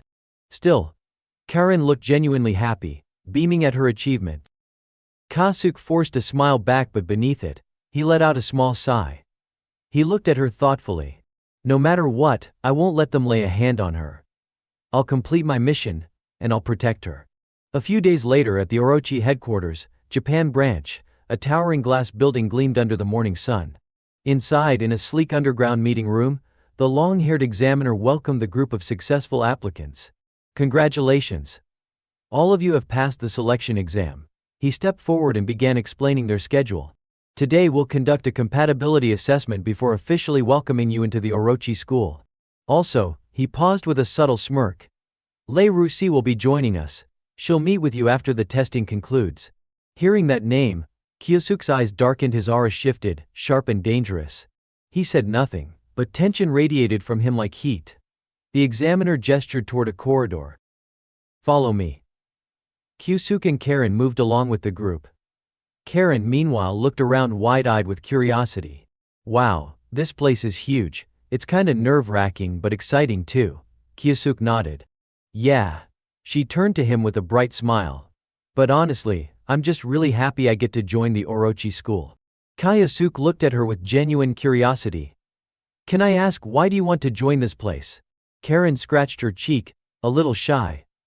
Well, my mom's in the hospital. The treatment's expensive. This school offers full support for family members. Kyosuke's expression softened. I see. So it wasn't because of me. She has her own reasons. His resolve hardened even more. All the more reason I need to protect her. The group eventually stopped in front of a large door leading underground. The examiner turned. We're here. Kyosuke blinked. The basement. They descended the stairs and arrived at a large underground hall filled with strange devices and glowing orbs. Kyosuke scanned the area carefully, testing equipment. That means they're planning something. The long-haired examiner suddenly gave the order, shut the doors. Bang. The heavy doors slammed shut, causing everyone in the room to freeze in confusion. Kyosuke raised an eyebrow, casually commenting. Not planning on letting anyone out? Huh? These guys sure take their work seriously. Two students stepped forward, visibly agitated. Hey, what's the meaning of this? You can't just lock us in. But the examiner dropped his calm facade, his face twisting into something sinister as he barked, silence. The tone of his voice alone was enough to make the two students step back, trembling. He straightened his coat and spoke in a cold, clinical voice. As I mentioned earlier, we'll now begin the compatibility assessment. Specifically, he pointed to a machine nearby and continued. We'll be testing your compatibility with a new experimental drug currently in secret development. He gestured to a vial filled with a glowing liquid. This drug is formulated using ingredients gathered from dungeons. It's designed to dramatically boost physical and magical abilities. The red-haired student stuttered. What did you just say? The blue-haired one chuckled. Isn't that a good thing? Kyosuke narrowed his eyes. Does this drug have any side effects? The examiner smirked and pointed toward a large screen. It'll be faster if I show you. On the screen, a male student was bound to a chair, thrashing in panic. Please stop. I am not. But the injection went in anyway. Seconds later, the boy went limp, unconscious. Drool spilled uncontrollably from his mouth. Gasps and horrified murmurs echoed through the room. What the hell is this? The blue-haired student shouted. The examiner remained unmoved. What you just witnessed was a subject incompatible with the formula. That should answer your question. You've got to be kidding. One of them roared. There's no way we're letting you inject that into us. The two students immediately summoned their magic and lunged toward the examiner. Let us out of here now. Meanwhile, Kyosuke turned to Karen and calmly instructed Asahi. Stay close to me. The examiner clenched his fist. In one smooth motion, he struck both rebellious students and dropped them in an instant. They hit the ground hard, completely unconscious. Dusting off his coat, the examiner looked down at them with annoyance. Tech, just great. That's 2 less test subjects. Then his gaze shifted across the room and locked onto Karen. Let's start with the girl over there. He retrieved a syringe and prepped the drug. A light element user? Huh? I'm very curious about how you'll react to this. Step by step he moved toward her. Karen froze, fear filling her eyes. But before the syringe could reach her, Kyosuke stepped in between them, his face unreadable, but his presence radiating pure warning. The examiner frowned. What are you doing? Kyosuke stared straight at him. stopping a pathetic coward like you from laying a finger on her. The examiner grit his teeth in fury. You little, he snapped his fingers. Hold him down. A massive enforcer lunged at Kyosuke. But Kyosuke was already gone. In a blur he dodged the blow and, with one swift motion, brought the man crashing to the floor. What? A student shouted. Before anyone could react, Kyosuke flashed across the room like a storm, striking down the next two attackers in rapid succession. The big guys crumpled to the ground, writhing in pain. The examiner stood frozen, mouth slightly open. No way, he dropped all of them in one hit. After dealing with the rest of the goons, Kyosuke turned around slowly. His eyes locked onto the long-haired examiner with a piercing glare, and he said coldly, "You're next." The sheer pressure from Kyosuke's presence made the examiner freeze in place. His body stiffened involuntarily, a chill running down his spine. Realizing the tables had turned, the examiner clenched his jaw. Tech, if it's come to this, a desperate idea flashed through his mind. If I can just grab that girl without warning, he lunged toward Karen. No, she screamed in panic. But Kyosuke was faster. He caught the examiner's wrist mid-air, his grip iron tight. I told you, he growled. I won't let you get anywhere near her. The examiner cursed under his breath and yanked his hand back. Damn it, he stumbled back, shaken. Who is this guy? A normal student shouldn't have this kind of power. Kyosuke's eyes darkened, his tone dropping lower. Now then, he stepped forward slowly, his presence suffocating. Get ready. I'm done playing nice. At that moment, Kyosuke stood tall like a true hero, shielding Karen behind him. The long-haired man grit his teeth in rage. Damn you, Kyosuke didn't budge. Asahi. Stay behind me. Karen, still trembling with fear, nodded. Thank you, Kyosuke. She looked at him with awe. Kyosuke's amazing. I couldn't even follow his movements earlier. I knew he had grown stronger, but not this strong. The examiner finally regained his composure and barked, Don't get cocky, you little brat. But Kyosuke stood his ground and said coolly, Let me ask you something. His eyes sharpened, voice low and dangerous. Why are students from the academy being used as test subjects? The examiner's lips curled into a twisted grin. Simple, he sneered. Those who serve Lady Lei are blessed by her. Once this drug is perfected, she'll become even stronger. Kyosuke scowled. And you think it's acceptable to run inhumane experiments on people for that? But the man only shrugged. We're just making use of what's available. That's all. Then he chuckled, his voice sickeningly casual. In fact, being part of our experiment should be an honor for them. Kyosuke's hand clenched into a fist. He remembered Karen's words from earlier, my mom's in the hospital, and the treatment is expensive. I was really happy to get accepted into the Daijia Mount Academy. Hearing those words echo in his head made his blood boil. The examiner pointed at Karen mockingly. That girl too, she was overjoyed to be chosen. How pitiful, shut up. Kyosuke's voice sliced through the room like a blade. A surge of raw magical energy exploded from his body, sending a wave of pressure crashing through the space. Even the examiner flinched, sweat beginning to bead on his forehead.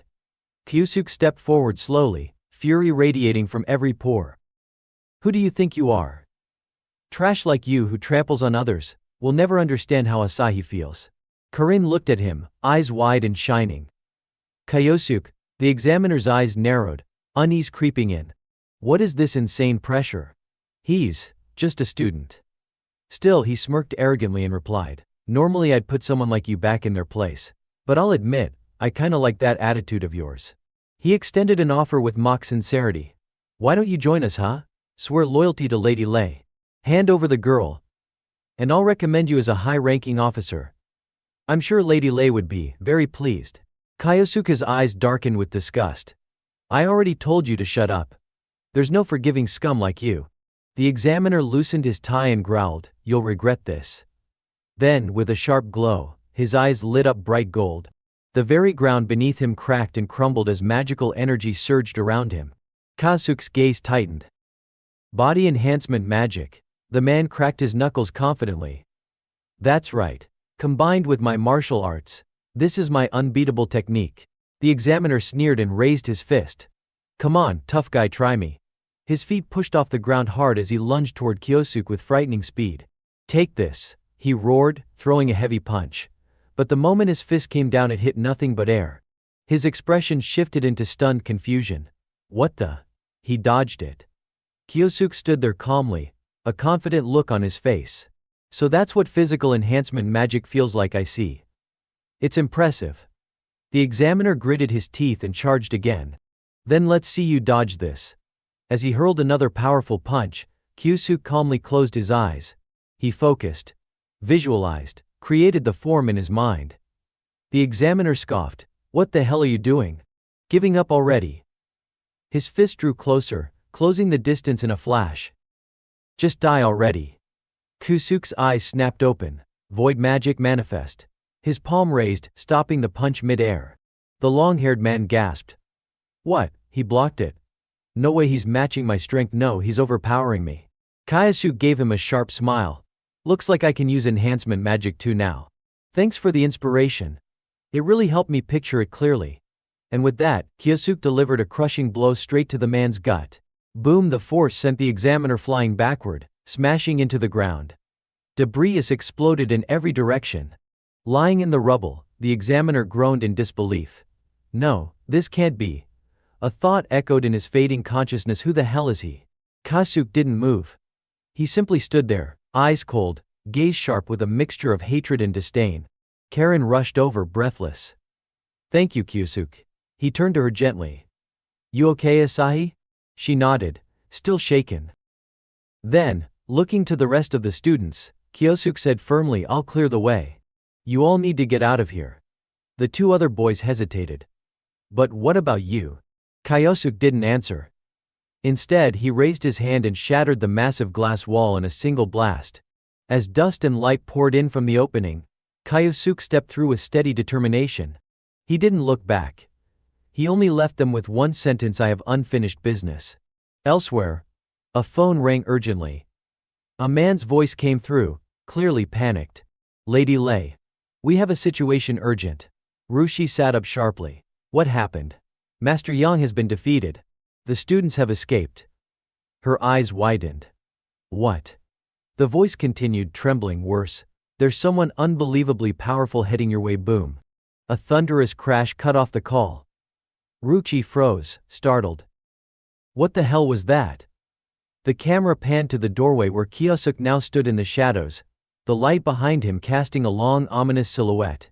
Ruku tensed, immediately on guard. Who are you? What are you doing here? Kyosuke stepped forward slowly.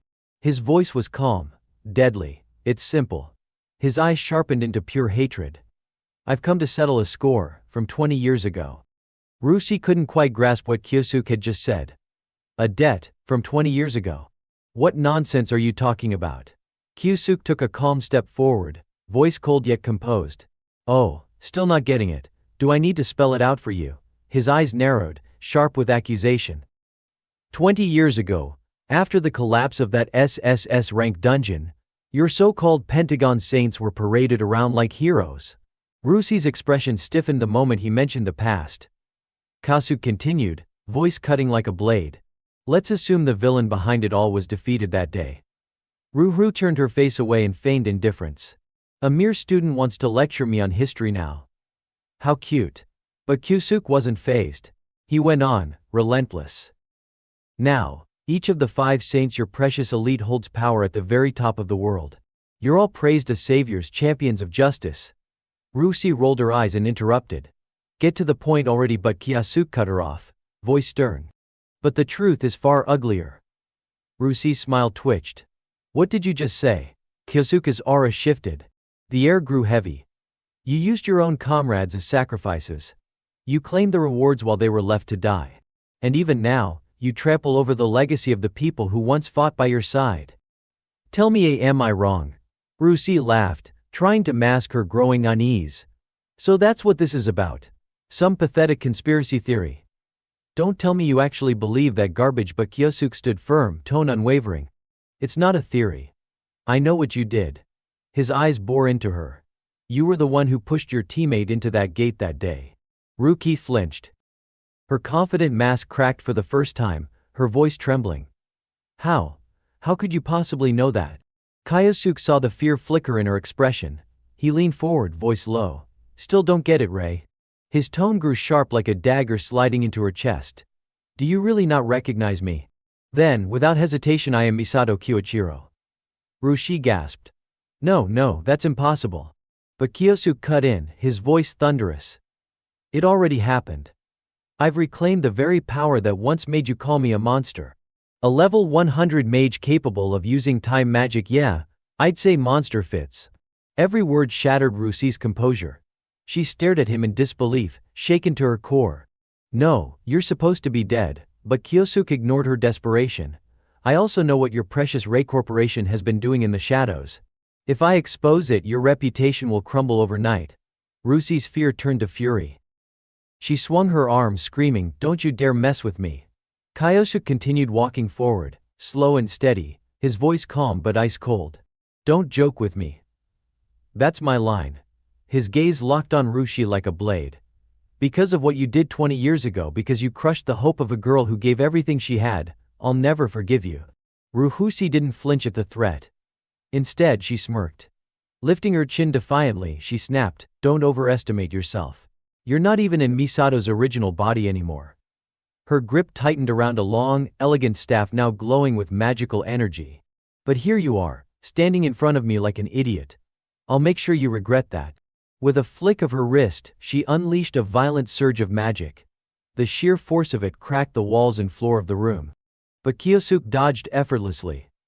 Rusi swung her staff again, proud and arrogant. See this?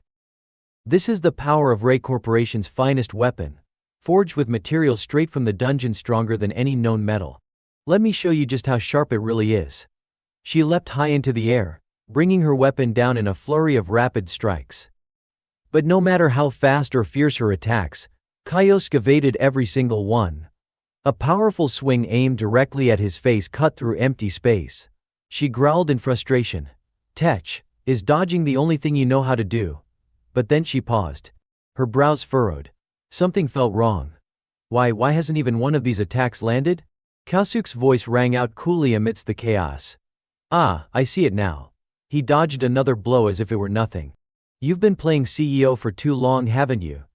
Your technique's gotten sloppy. His eyes sharpened, piercing. You're no better than Iwako now. Rushi's face twisted in rage, veins bulging as fury overtook her. You bastard. She lunged again with all her strength. Thud. The staff went straight through Kyosuke's torso. Rusi's eyes widened, then lit up in triumph. I got him. I finally hit him. But just as a smirk crept onto her lips, too bad. Kyosuke's voice echoed right behind her. Her pupils shrank. She looked back and realized it had only been an illusion. Kyosuke had suddenly appeared right behind her, completely unharmed. Rusi froze in place, body stiff, eyes wide. What? How then? She clenched her teeth, realization hitting her like a bolt. That's void magic? I've never heard of it being this effective. Her hands tightened around her weapon. If that was true, then she had no choice. A faint shimmer of fire began to glow at her fingertips as she channeled magic into her spear. Her eyes lit up with fury. This next strike will shut that mouth of yours forever. A burning flame roared to life, wild, untamed, destructive. Ruchi let out a war cry as she charged, the fire growing into an inferno behind her. Her spear, now blazing with intense heat, hurtled straight toward Kyosuke's chest. But with effortless calm, Kyosuke raised two fingers. Clink. He caught the blazing spearhead between them, halting it completely. Rushi gasped. Impossible. Kyosuke's gaze darkened. So that's your full power? He scoffed.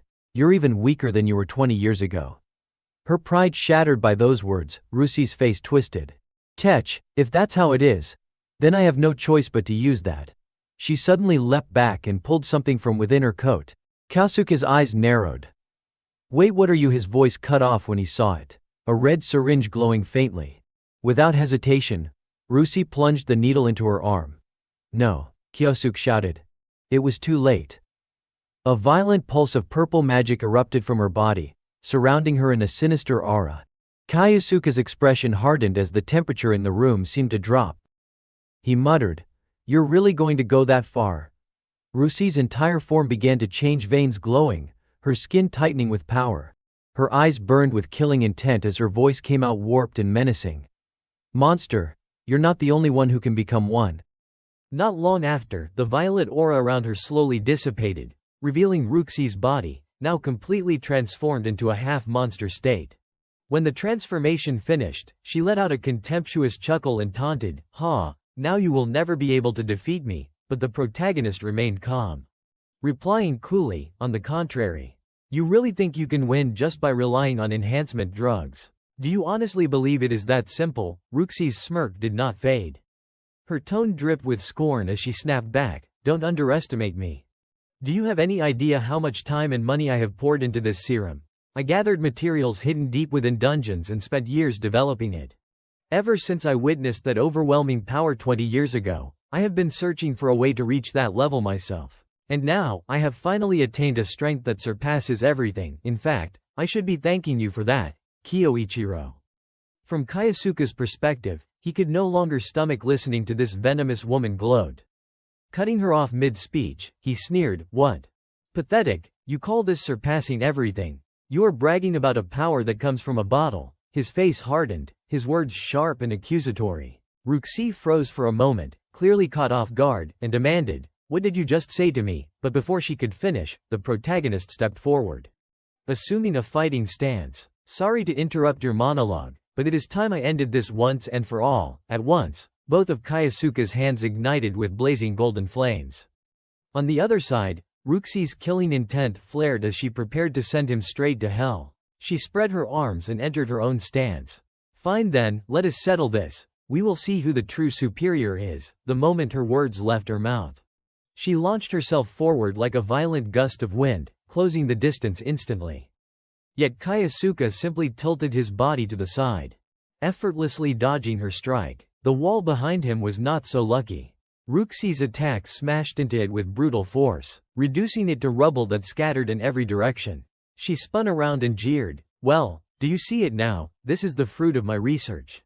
And I will send you to your grave once again." With a feral snarl, she lunged again, moving at terrifying speed that even made Kyosuke's heart jolt. Before he could mount a defense, her massive hand slammed square into his chest, the sheer impact blasting him backward like a fired cannonball. Seeing her attack land, Ruxie's lips curled into a triumphant smile as a thought echoed in her mind, "I have won." But her victory was short-lived. A sharp, searing pain suddenly shot up from her leg, forcing her eyes downward. To her shock, a jagged spike of ice had pierced clean through her left foot. The agony was so intense it shot straight to her brain, and her small, twisted body collapsed to one knee against the shattered floor. Meanwhile, Kyosuke remained composed. With his hands casually tucked into his pockets, he walked up to Ruxie and said calmly, "I planted that trap the moment you launched your attack." His meticulous preparation sent Ruxie into a panic. Sweat streamed down her face as she stammered, "How could you possibly?" Kyosuke cut her off, speaking with unhurried clarity, "Thanks to your lackeys who used it before you, I was able to observe how you employed your body enhancement magic. Your blessing is impressive, I will admit, but in the end all it does is let you stir up a bit of wind." His dismissive tone made Ruxie bite down hard on her lip, fury blazing in her eyes. "You dare mock the fruits of my research," she snarled. But before she could say another word, Kyosuke's voice cracked like a whip. "Don't you dare twist the truth. You trampled over others and now you call that progress. You disgust me." The more he spoke, the more his expression hardened with anger, his eyes glinting with murderous intent. That look alone sent alarms blaring inside Ruxie's mind. With no other choice, she gathered power into her palm, ignoring the searing pain in her injured foot, and charged at him recklessly. Her voice rose in a shrill, desperate cry, "Shut up." Unfortunately for her, Kyosuke hardly needed to exert himself. As she lunged, he simply reached out, seized her wrist in an iron grip, and with his other hand delivered a crushing punch to her stomach. The blow was so devastating that Ruxie coughed up blood on the spot, her body folding under the impact. Shock and disbelief filled her mind as she choked out silently, "My power. It is useless, so this is the strength Kyoichiro has now." Before she could muster another move, she collapsed to the ground, broken and defeated, like a mangy dog left for dead. Kyosuke, having put an end to his old enemy, turned away without hesitation. His voice was cold as he muttered, "Lay, from the very beginning. This was never real strength." With that, he strode out of the ruined building. The moment he stepped outside, a familiar voice called out behind him. Turning, Kayasuka saw none other than his friend Asahi. "Oh, Asahi, you are all right?" he asked, smiling faintly. "I am glad you made it through unharmed." At the same time, not far from them, a cluster of reporters had gathered, stirred into excitement by the explosion. "Hey, it is just like the tip said. Lei Corporation has been attacked," they shouted among themselves. Their words made Asahi turn toward Kayasuka with suspicion. "Was that your doing?" she asked cautiously. Naturally, Kayasuka had to play dumb. With a shrug, he answered, "Who knows?" Then, falling silent, he sank into thought. At last, the truth about Lei's crimes has been exposed. The test subjects are safe, and Lei has lost everything. Switching to Asahi's point of view, she noticed the distant, brooding look on Kayasuka's face and spoke with concern. "Hey, Kayasuka, I still do not fully understand what just happened. But if you had not been there, I doubt I would even be standing here right now. So, thank you, really." Her words caught him off guard for a moment. But then he gave a faint, almost wistful smile, reminding himself, "That is right. I nearly forgot. Helping others used to be the very reason I lived." Time passed quickly, and by that evening the news of the attack on Lei Corporation had spread everywhere. The voice of a female news anchor echoed from the television. "We have just received reports that illegal human experimentation was being conducted in a secret underground laboratory owned by Lei. Ruxi, one of the 5 sacred stars, was exposed after the facility was attacked by an unknown assailant. This genius now shows signs of memory loss, while the identity of the attacker remains a mystery." Back with Kayasuka, listening to the broadcast stirred a flicker of curiosity within him. "I wonder how the rest of them will respond." Then, suddenly, the anchor's tone grew urgent. We interrupt this program with breaking news.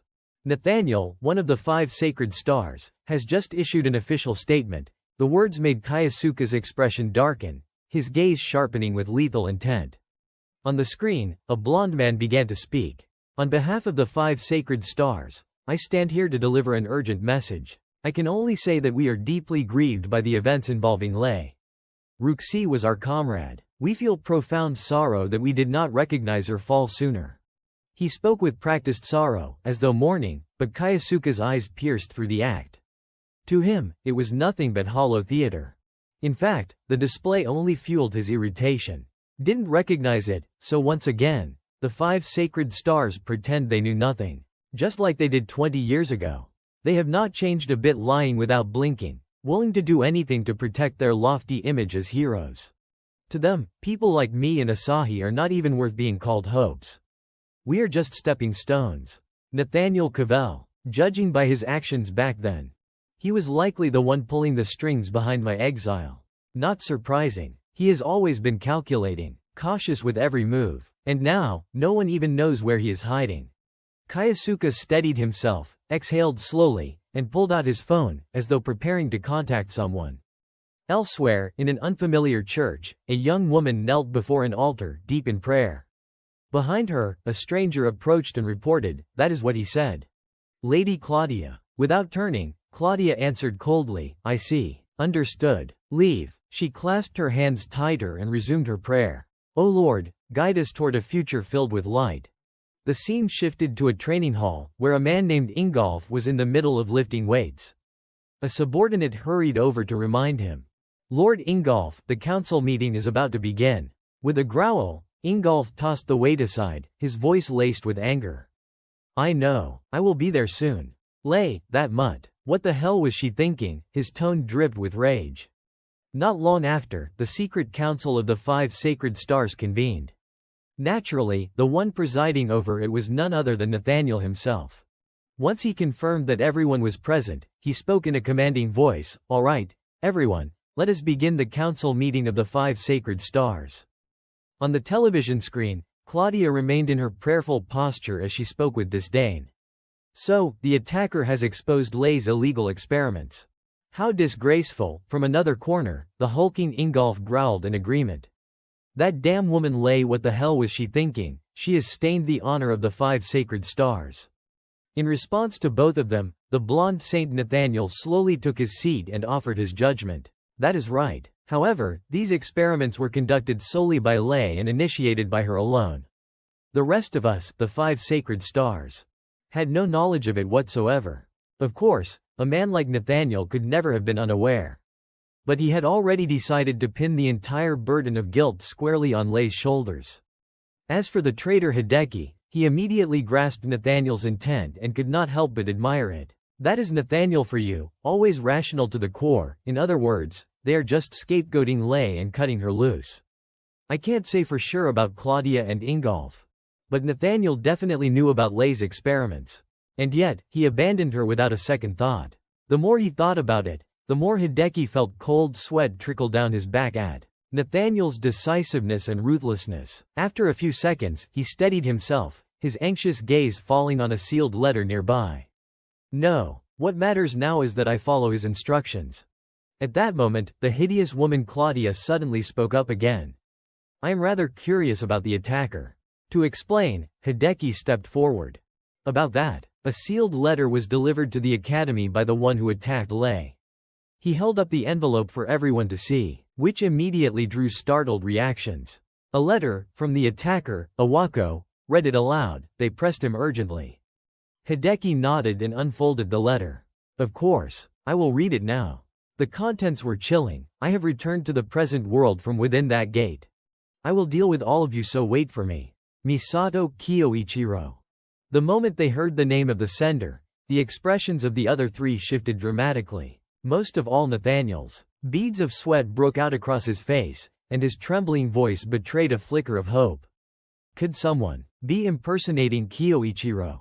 After a brief pause, the blond man furrowed his brow and shook his head.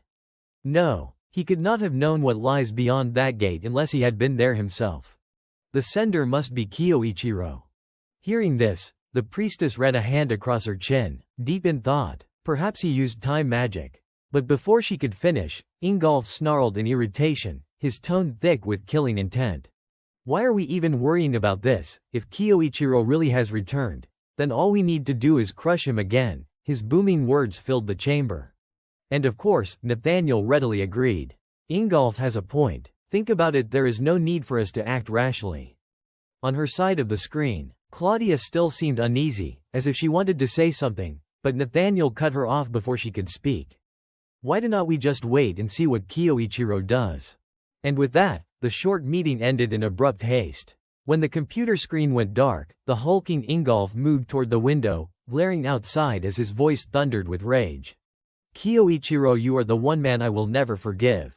Elsewhere, once the meeting had concluded, Headmaster Hideki Iwako wasted no time reporting the outcome to the true mastermind.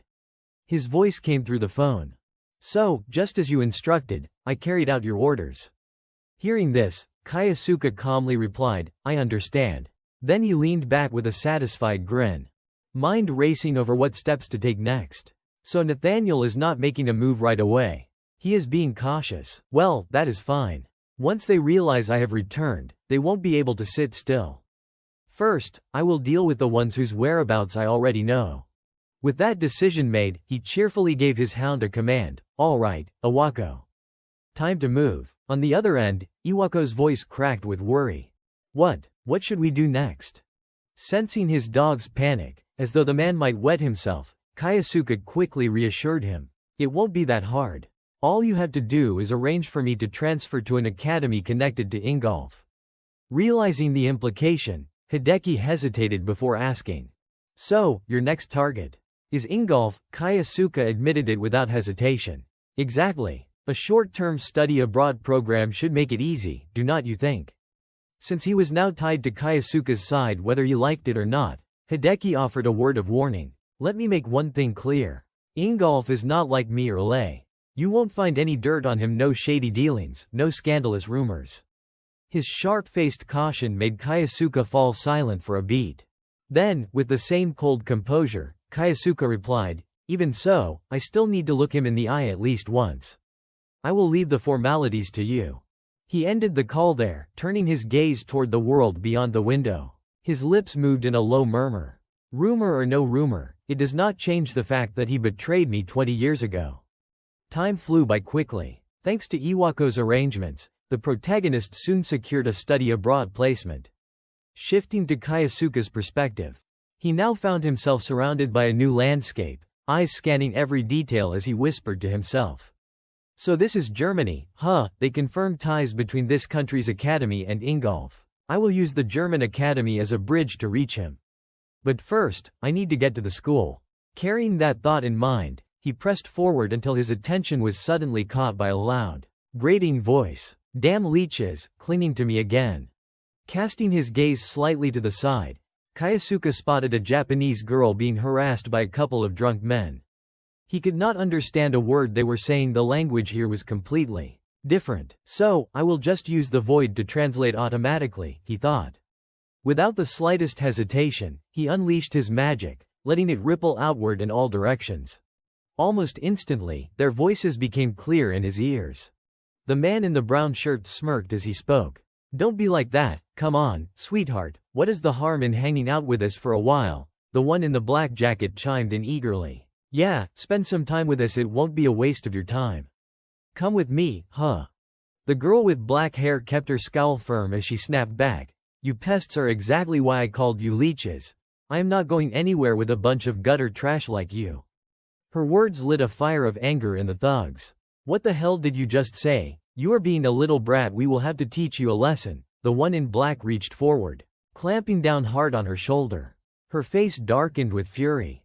But just then, another voice cut in sharply. Hey, why do not you bastards back the hell off and leave her alone? The sudden interruption made all three of them turn. The man in brown barked, huh, and who the hell are you supposed to be? Kaisuke did not hold back. I said get the fuck out of here, you worthless trash. The raw insult pushed the thugs over the edge. Rage exploded in their eyes as they gathered power into their fists, golden flames roaring to life. You little shit, you think you can disrespect us? They shouted, hurling their blazing punches straight at him. Too bad for them, they had no idea who they were dealing with. With nothing more than a casual flick of his wrist, Kaisuke swatted them aside. Both men crashed to the ground, sprawled out like dead dogs. The black-haired girl froze in shock, eyes wide. He took them down with a single move. Just who is this student?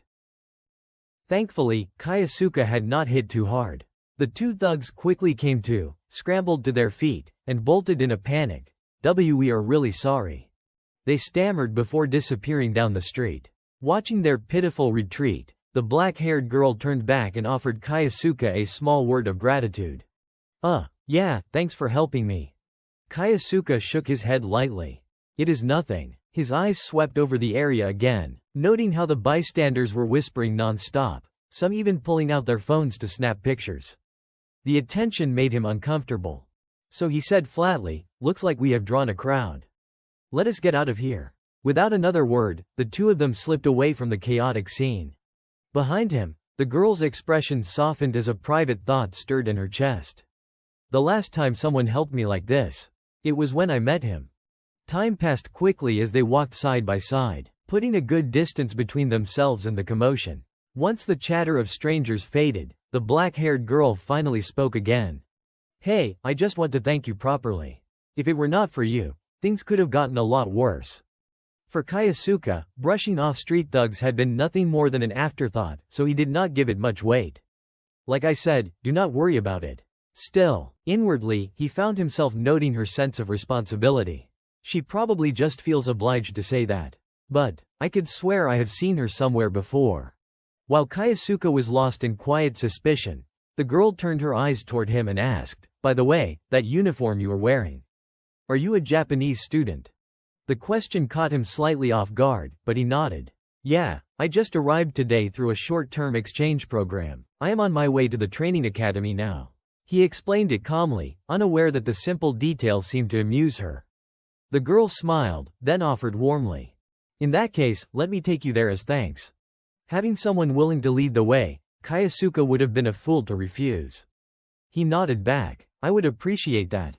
They continued walking together, their conversation flowing more naturally as the distance closed. At one point, Kaisuke asked, so, are you traveling around the world or something? The girl gave a small shrug and admitted, yeah, something like that. I have got my own circumstances, you know. Her words were casual but vague, which only piqued Kaisuke's curiosity. Is she around my age? It is rare to see a girl traveling all on her own. Unable to resist, he pressed, don't you ever run into danger traveling alone? Isn't it risky? Situations like what just happened must happen often, right? The girl waved her hands quickly and laughed. Ah, do not worry about me. I know a few spells, so I can take care of myself. Far from easing his mind, her carefree answer only deepened Kyosuke's concern. Inwardly, he thought grimly, didn't she just get grabbed a few minutes ago? Pushing that earlier subject aside, the short-haired girl rested her hand on her chin and asked, "So, you are really enrolling at the training academy, huh?" Kyosuke tilted his head slightly. Is there a problem with that? She glanced at him, her dark eyes calm but probing. Not exactly. It is just the performance system. A lot of the students there think the same way. They have got this whole ranking structure in place, kind of like their own hierarchy. On top of that, they have got a point-based reward system tied directly to achievements. Kyosuke nodded lightly. I see. But inside, the meaning hit him immediately. So they take meritocracy even more seriously than in Japan. According to Iwako, Ingolf regularly holds training sessions for the top-ranked students. Which means, if I want to get close to Ingolf, I will have to make my mark in that achievement-driven environment. Perfect. This is exactly the kind of challenge I enjoy. Just thinking about it brought a sharp glint of excitement to his face. The girl quickly pointed ahead, breaking his train of thought. Look, we are here. That is the Lansing Training Academy. Before them stretched an enormous campus, its scale far larger than most schools Kyosuke had ever seen. Realizing he would reach his destination, he gave her a brief wave. That is enough. Thanks for your help.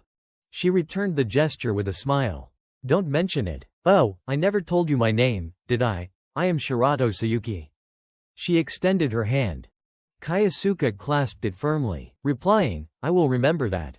I am Asai Kyosuke. The moment his name left his lips, Sayuki's expression shifted dramatically, her eyes widening, her face trembling with a surge of emotion as though she could not believe what she would just heard. The reaction made Kyosuke narrow his eyes. What is wrong? But Sayuki quickly recovered, shaking her head. No, it is nothing. Your name just reminded me of someone I used to know. Anyway, goodbye and good luck at the academy. With that, she turned and walked away briskly. Watching her retreating back, Kyosuke's brows furrowed. Shirato. There is something about her that lingers in my mind. But whatever. Time to move forward. With that, he stepped through the gates of the academy. He had not made it far before trouble sought him out. A cocky, arrogant voice rang out. Hey, you there. You are the one, are not you? The voice belonged to a red-haired student strutting forward with an air of superiority. Despite the arrogance dripping from the boy's tone, Kyosuke remained unshaken. His reply was cold, laced with disdain. And who the hell are you supposed to be, punk? The words made the redhead's face twist in fury. He shouted, what did you just call me? You have got some nerve. It is not every day we get an exchange student from Japan. And I thought you were nothing special. But just so you do not get the wrong idea about this place, I will give you a proper welcome. Snarling, he leaned in close, pressing his face toward Kyosuke's as if to overwhelm him with sheer bravado. As for Kyosuke, a single glance was enough for him to understand exactly what the redhead was trying to do. That realization only made him sigh inwardly. Seriously, I have barely arrived and already some weirdo is picking a fight. Just like she said, he probably wants to test me with a duel. With that thought, Kyosuke casually tossed his bag to the side and said, fine, I will fight you. The red-haired boy seemed almost delighted by his response, quickly sealing the challenge. Good to see you know how to listen to reason. Then let us fight, he barked. At once, he activated his power, lifting shards of rock around him and sending them flying forward like a barrage of bullets. But such a display was not nearly enough to faze our protagonist. With a single, effortless sweep of his hand, Kyosuke shattered the entire attack, leaving the redhead staring in dumbstruck disbelief. He did not give him much time to be stunned before his cold voice cut through the air. Plenty of numbers, but far too weak. If you are going to use earth magic, at least do it like this. As his words echoed, a massive sphere of packed earth materialized in Kyosuke's hand. Without hesitation, he hurled it forward with crushing force. The redhead narrowly avoided being struck, but the earthen projectile slammed into the wall behind him, blasting a gaping hole straight through it. The sheer destruction it caused was enough to make the thug's entire body tremble. For the first time, it truly sank in. He was not facing just another student. Standing before him was a monster in human form. What the hell? Who is this guy? The redhead thought in horror.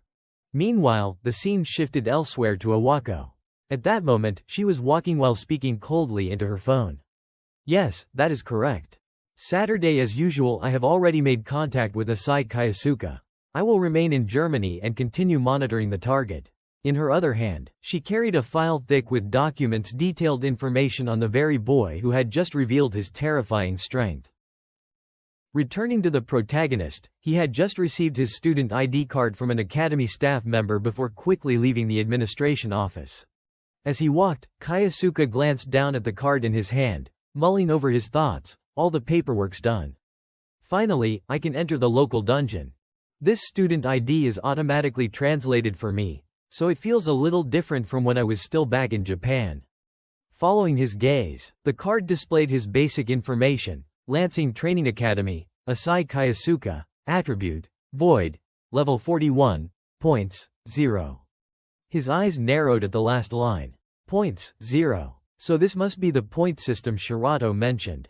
Looks like it tracks dungeon exploration and performance. With that, Kayasuka casually slipped the card into his jacket pocket and reassured himself, doesn't matter. I have got no classes today, time to see what a German dungeon looks like. Unaware that behind him, the red-haired guy he had humiliated earlier was watching from the shadows, Kayasuka strode off.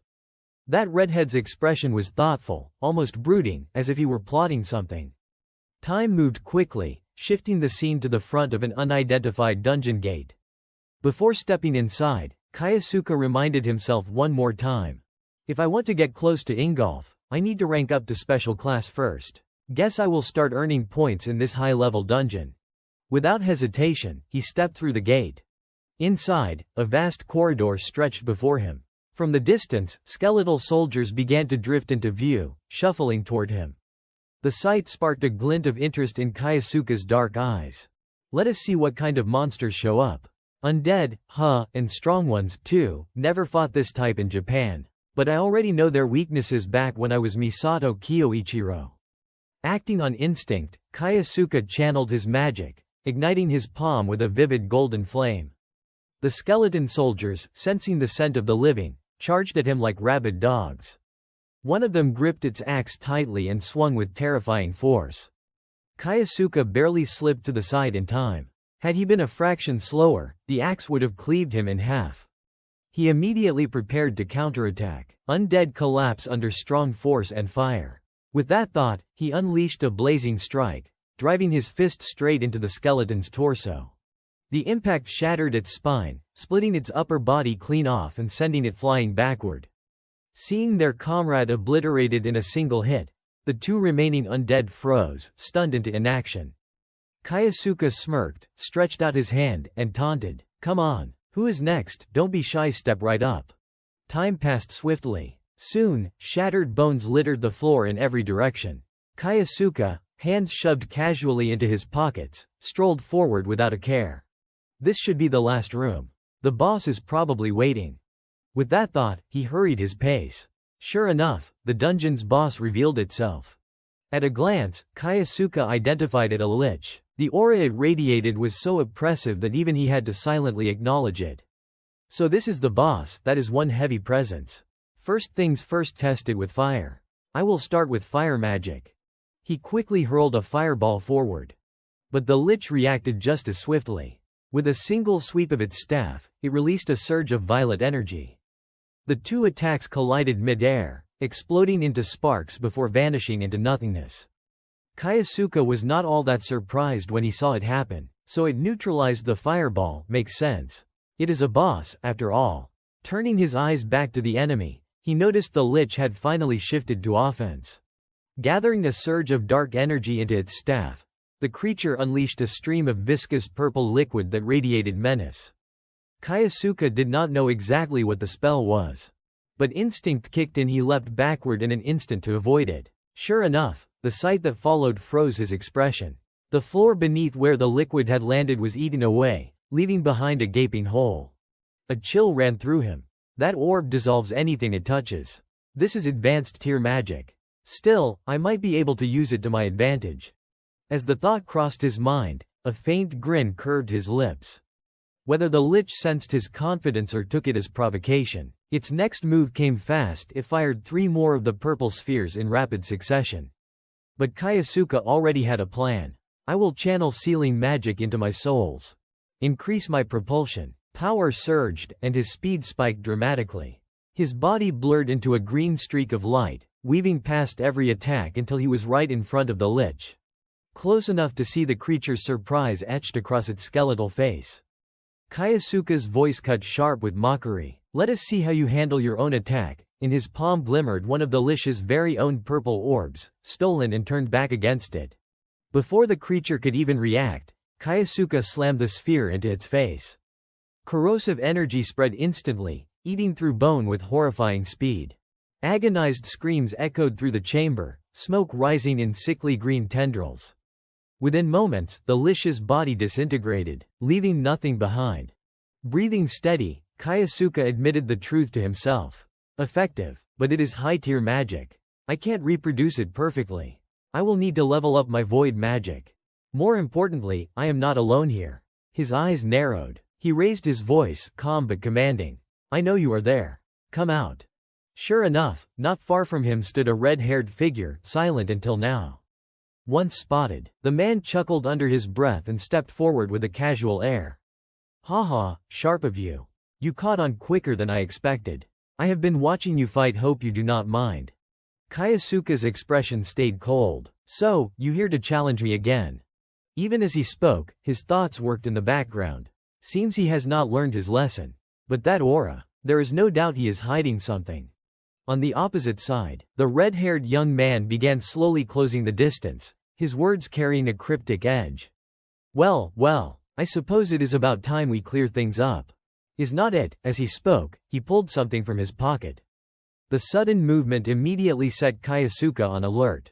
His body dropped instinctively into a fighting stance. Every nerve firing as his mind raced. Damn it, he is really planning something. Could it be another body enhancement like Brusen's or some hidden weapon?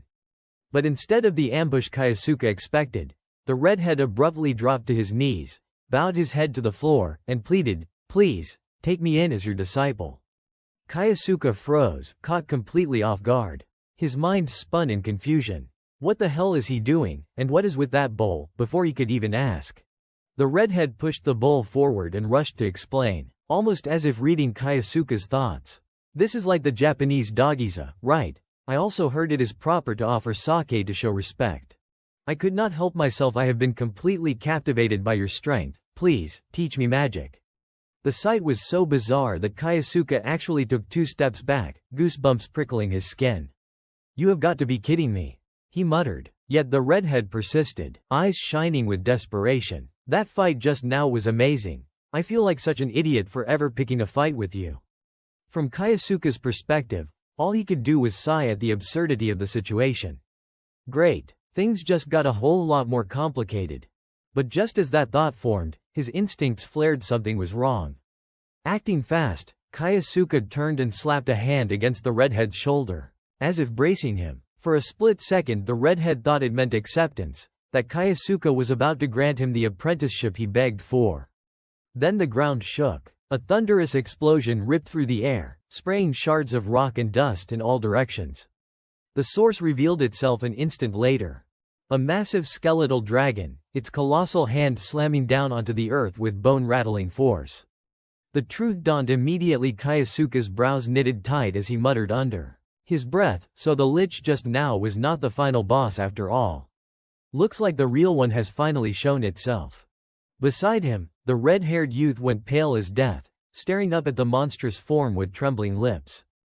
Beside him, the red-haired kid stared up at the skeletal dragon and suddenly remembered something. If I am not mistaken, I saw this in a book once. It is a bone wyrm.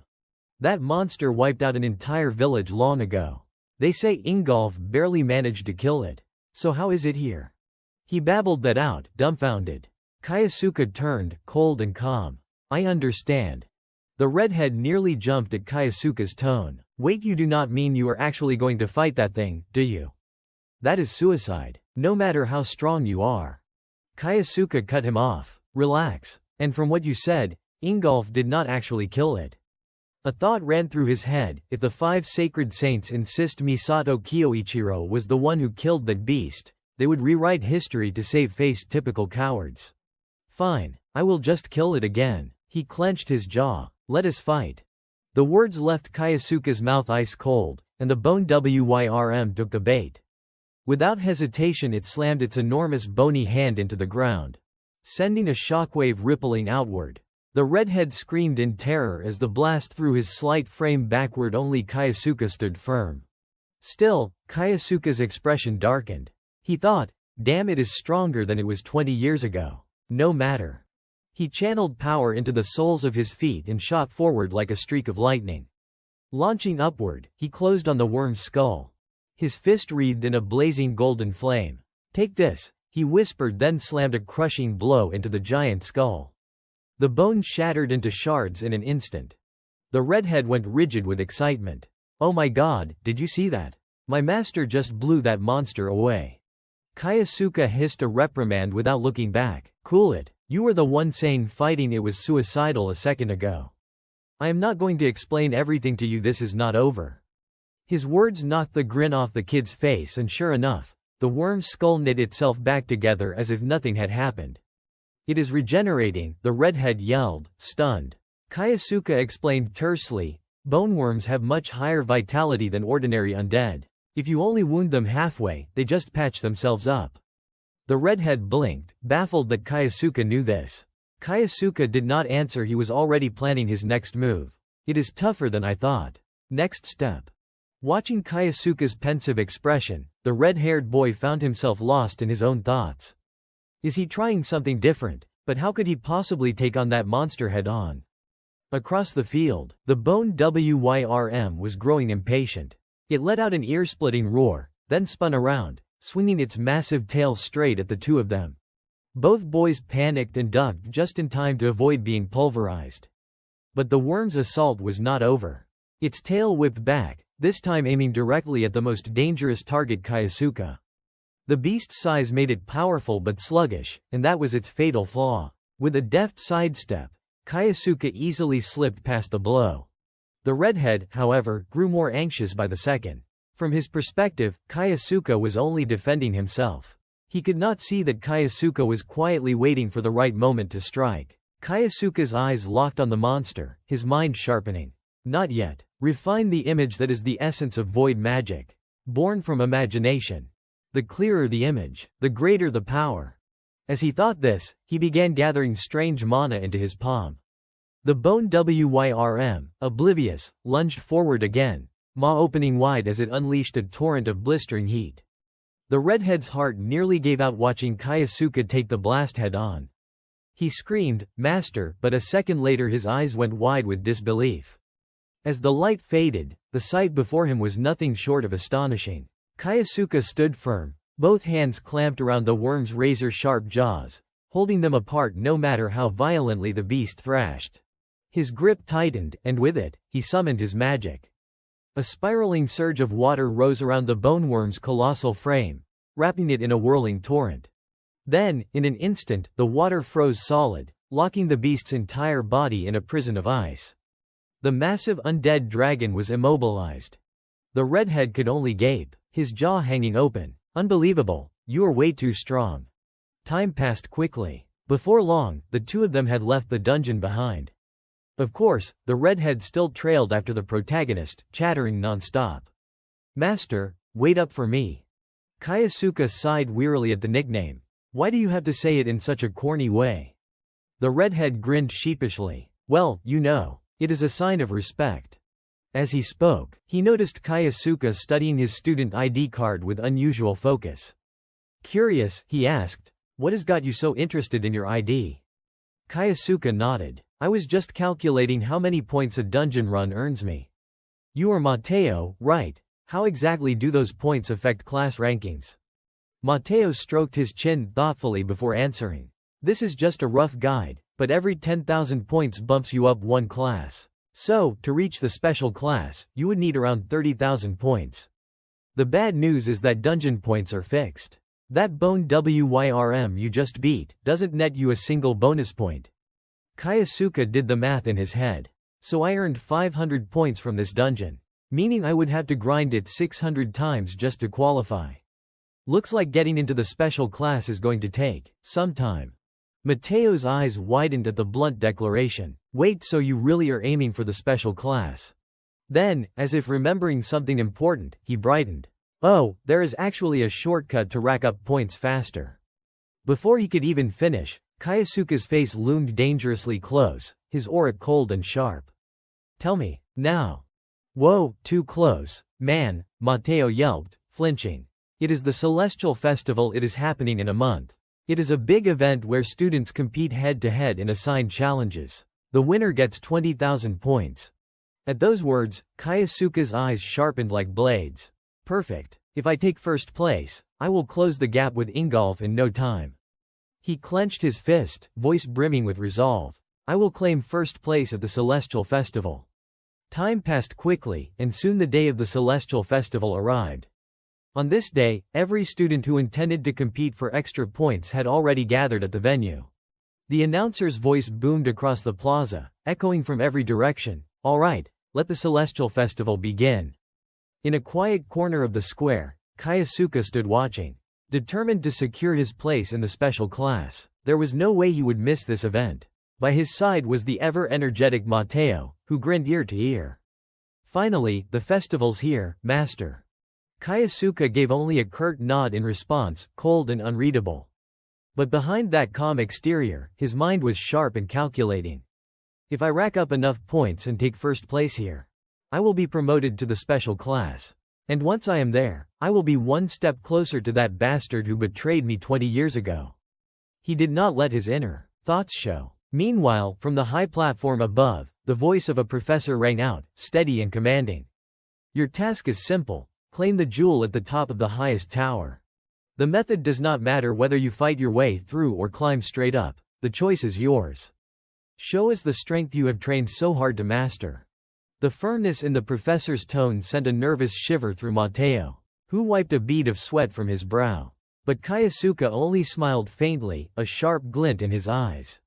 Sounds exactly like the kind of challenge this academy would throw at us. Works perfectly for me. A moment later, Mateo seemed to shake off his nerves. He bounced on his toes, punching the air in warm-up, his voice full of forced bravado. Master, we are taking first place no matter what. Kaisuke sighed in mild exasperation. When I heard the festival only allowed teams of 2, I was not sure what to do. Guess I lucked out having someone already at my side. Before he could dwell on it further, a familiar voice called out brightly from ahead. Hey, Kaisuke. He turned in surprise. Shirato, you are here too.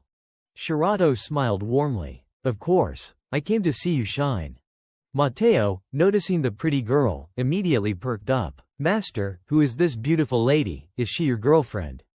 His reward was a sharp chop to the head from Kaisuke. Don't say something so stupid. Their exchange was cut short when a commotion suddenly rippled through the crowd.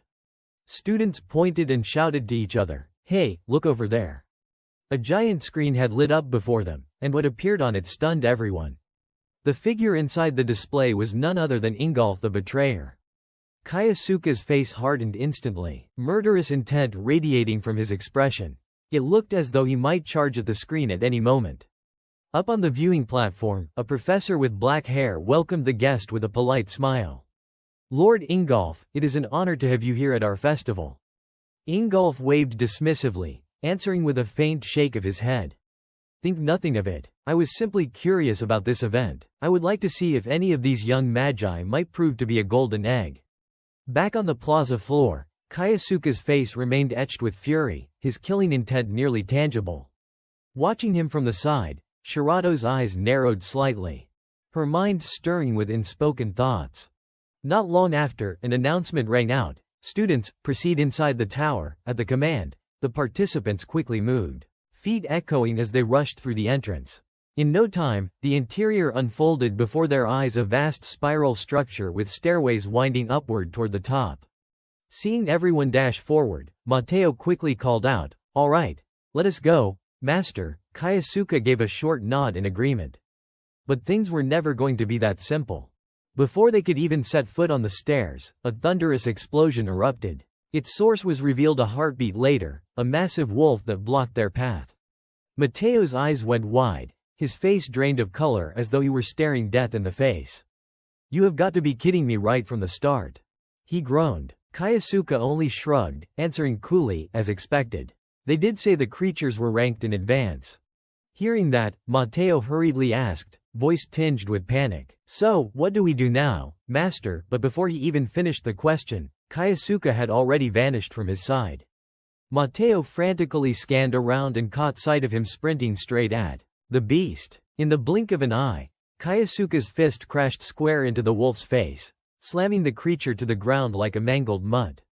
With the guardian beast defeated, Kaisuke turned back calmly. "What are you waiting for? Move," Mateo stammered, flustered. "All right, I am coming." The two quickly ascended to the second floor.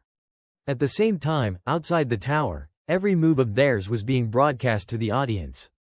And sure enough, Ingolf's eyes were now fixed on Kaisuke. Narrowing them slightly, he muttered, "HMPH. A Japanese, is it?" Unlike his cool appraisal, the rest of the students erupted in admiration. "Holy crap, he dropped that thing with just one punch." Even Shirato broke into a cold sweat at the sheer force Kaisuke displayed, whispering to herself, "I knew he was not someone ordinary." Back inside, Mateo had just finished bringing down a monster of his own when Kaisuke asked, "You alright?" Mateo grinned and gave him a thumbs up. "I have got plenty left in the tank, master," relieved that his partner was still holding strong. Kaisuke pressed forward without hesitation. "Good. Then stop wasting time, let us go." Mateo groaned but kept following. They climbed higher until Kaisuke suddenly sensed something. "Stop," he barked. An instant later, a massive explosion ripped across their path. But this time, it was not the work of a beast. The culprit stepped out of the smoke, a blonde student, magic still flickering from his hand as he blocked their way. His eerie laugh echoed against the stone walls. "Hey, you two are not getting past us." Mateo clenched his fists, furious. "You bastards, that is a dirty move," but the two students only jeered louder. "What is he saying? Too far. I can't hear him, whatever, see you later, losers. Just sit there and watch." With mocking laughter, they dashed ahead, leaving Mateo fuming. "Hey, get back here," he shouted, then turned desperately to Kaisuke. "Master, what do we do now?" Kaisuke replied with disarming simplicity. "What else, we just fly past them." Mateo blinked, not fully processing until Kaisuke grabbed him firmly by the shoulder. A moment later, they both soared forward, Kaisuke dragging him through the air with sheer force. Cutting back to the blonde student, he and his blue-haired companion had already reached a massive door looming ahead, its design unmistakably that of a boss chamber. The blonde smirked confidently. "Perfect. This is the final room. That was easier than I thought." The blue-haired one laughed along. "Exactly, as if we would ever lose to some Japanese kid." That was what they thought. But then, a familiar voice suddenly rang out from behind them. "How could you possibly believe that?" The sound sent both schemers into a panic. They spun around in shock and shouted, "What the hell? How did you get here?" Kaisuke answered with a face full of disdain. "I hate to break it to you, but that little obstacle you set up did not slow me down in the slightest." Behind him, Mateo was practically on the verge of collapsing from exhaustion, but he still forced himself to chime in, backing up his master as best he could.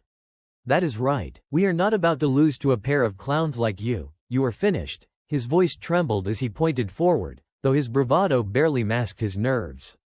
Sensing that Kaisuke was no ordinary opponent, the two students decided to strike first. "Don't you dare underestimate us, we will crush you," they bellowed, beginning to cast their spells. But to Kaisuke, their casting speed was unbearably slow. Before their magic could even take form, he closed the distance and delivered a sharp chop to each of their necks. Both students' eyes rolled back white, and they collapsed unconscious where they stood. Mateo froze for a moment in disbelief, then broke out in excited awe. "Whoa, I did not even see you move." With the minor scuffle behind them, the two pushed open the heavy door and stepped into the final chamber. At its center stood a crystal orb resting on a stone pedestal. Kaisuke immediately guessed that this was the gemstone they were meant to retrieve. Mateo's voice rose with eager triumph. "That is it, and we are the first ones here." But things were never that simple. Kaisuke quickly noticed something off. It is not over yet. Almost on cue, armored knights materialized around the crystal, as though summoned from nowhere. Both he and Mateo were left baffled by their sudden appearance. Even the professors watching from outside were stunned, exchanging uneasy remarks. What the hell is this? Those armored knights were not part of the program. The only one who seemed entertained was Ingolf. He leaned back with a satisfied smirk, for this was his doing. Inwardly, he mused, excellent. Let us see if they can survive this little twist.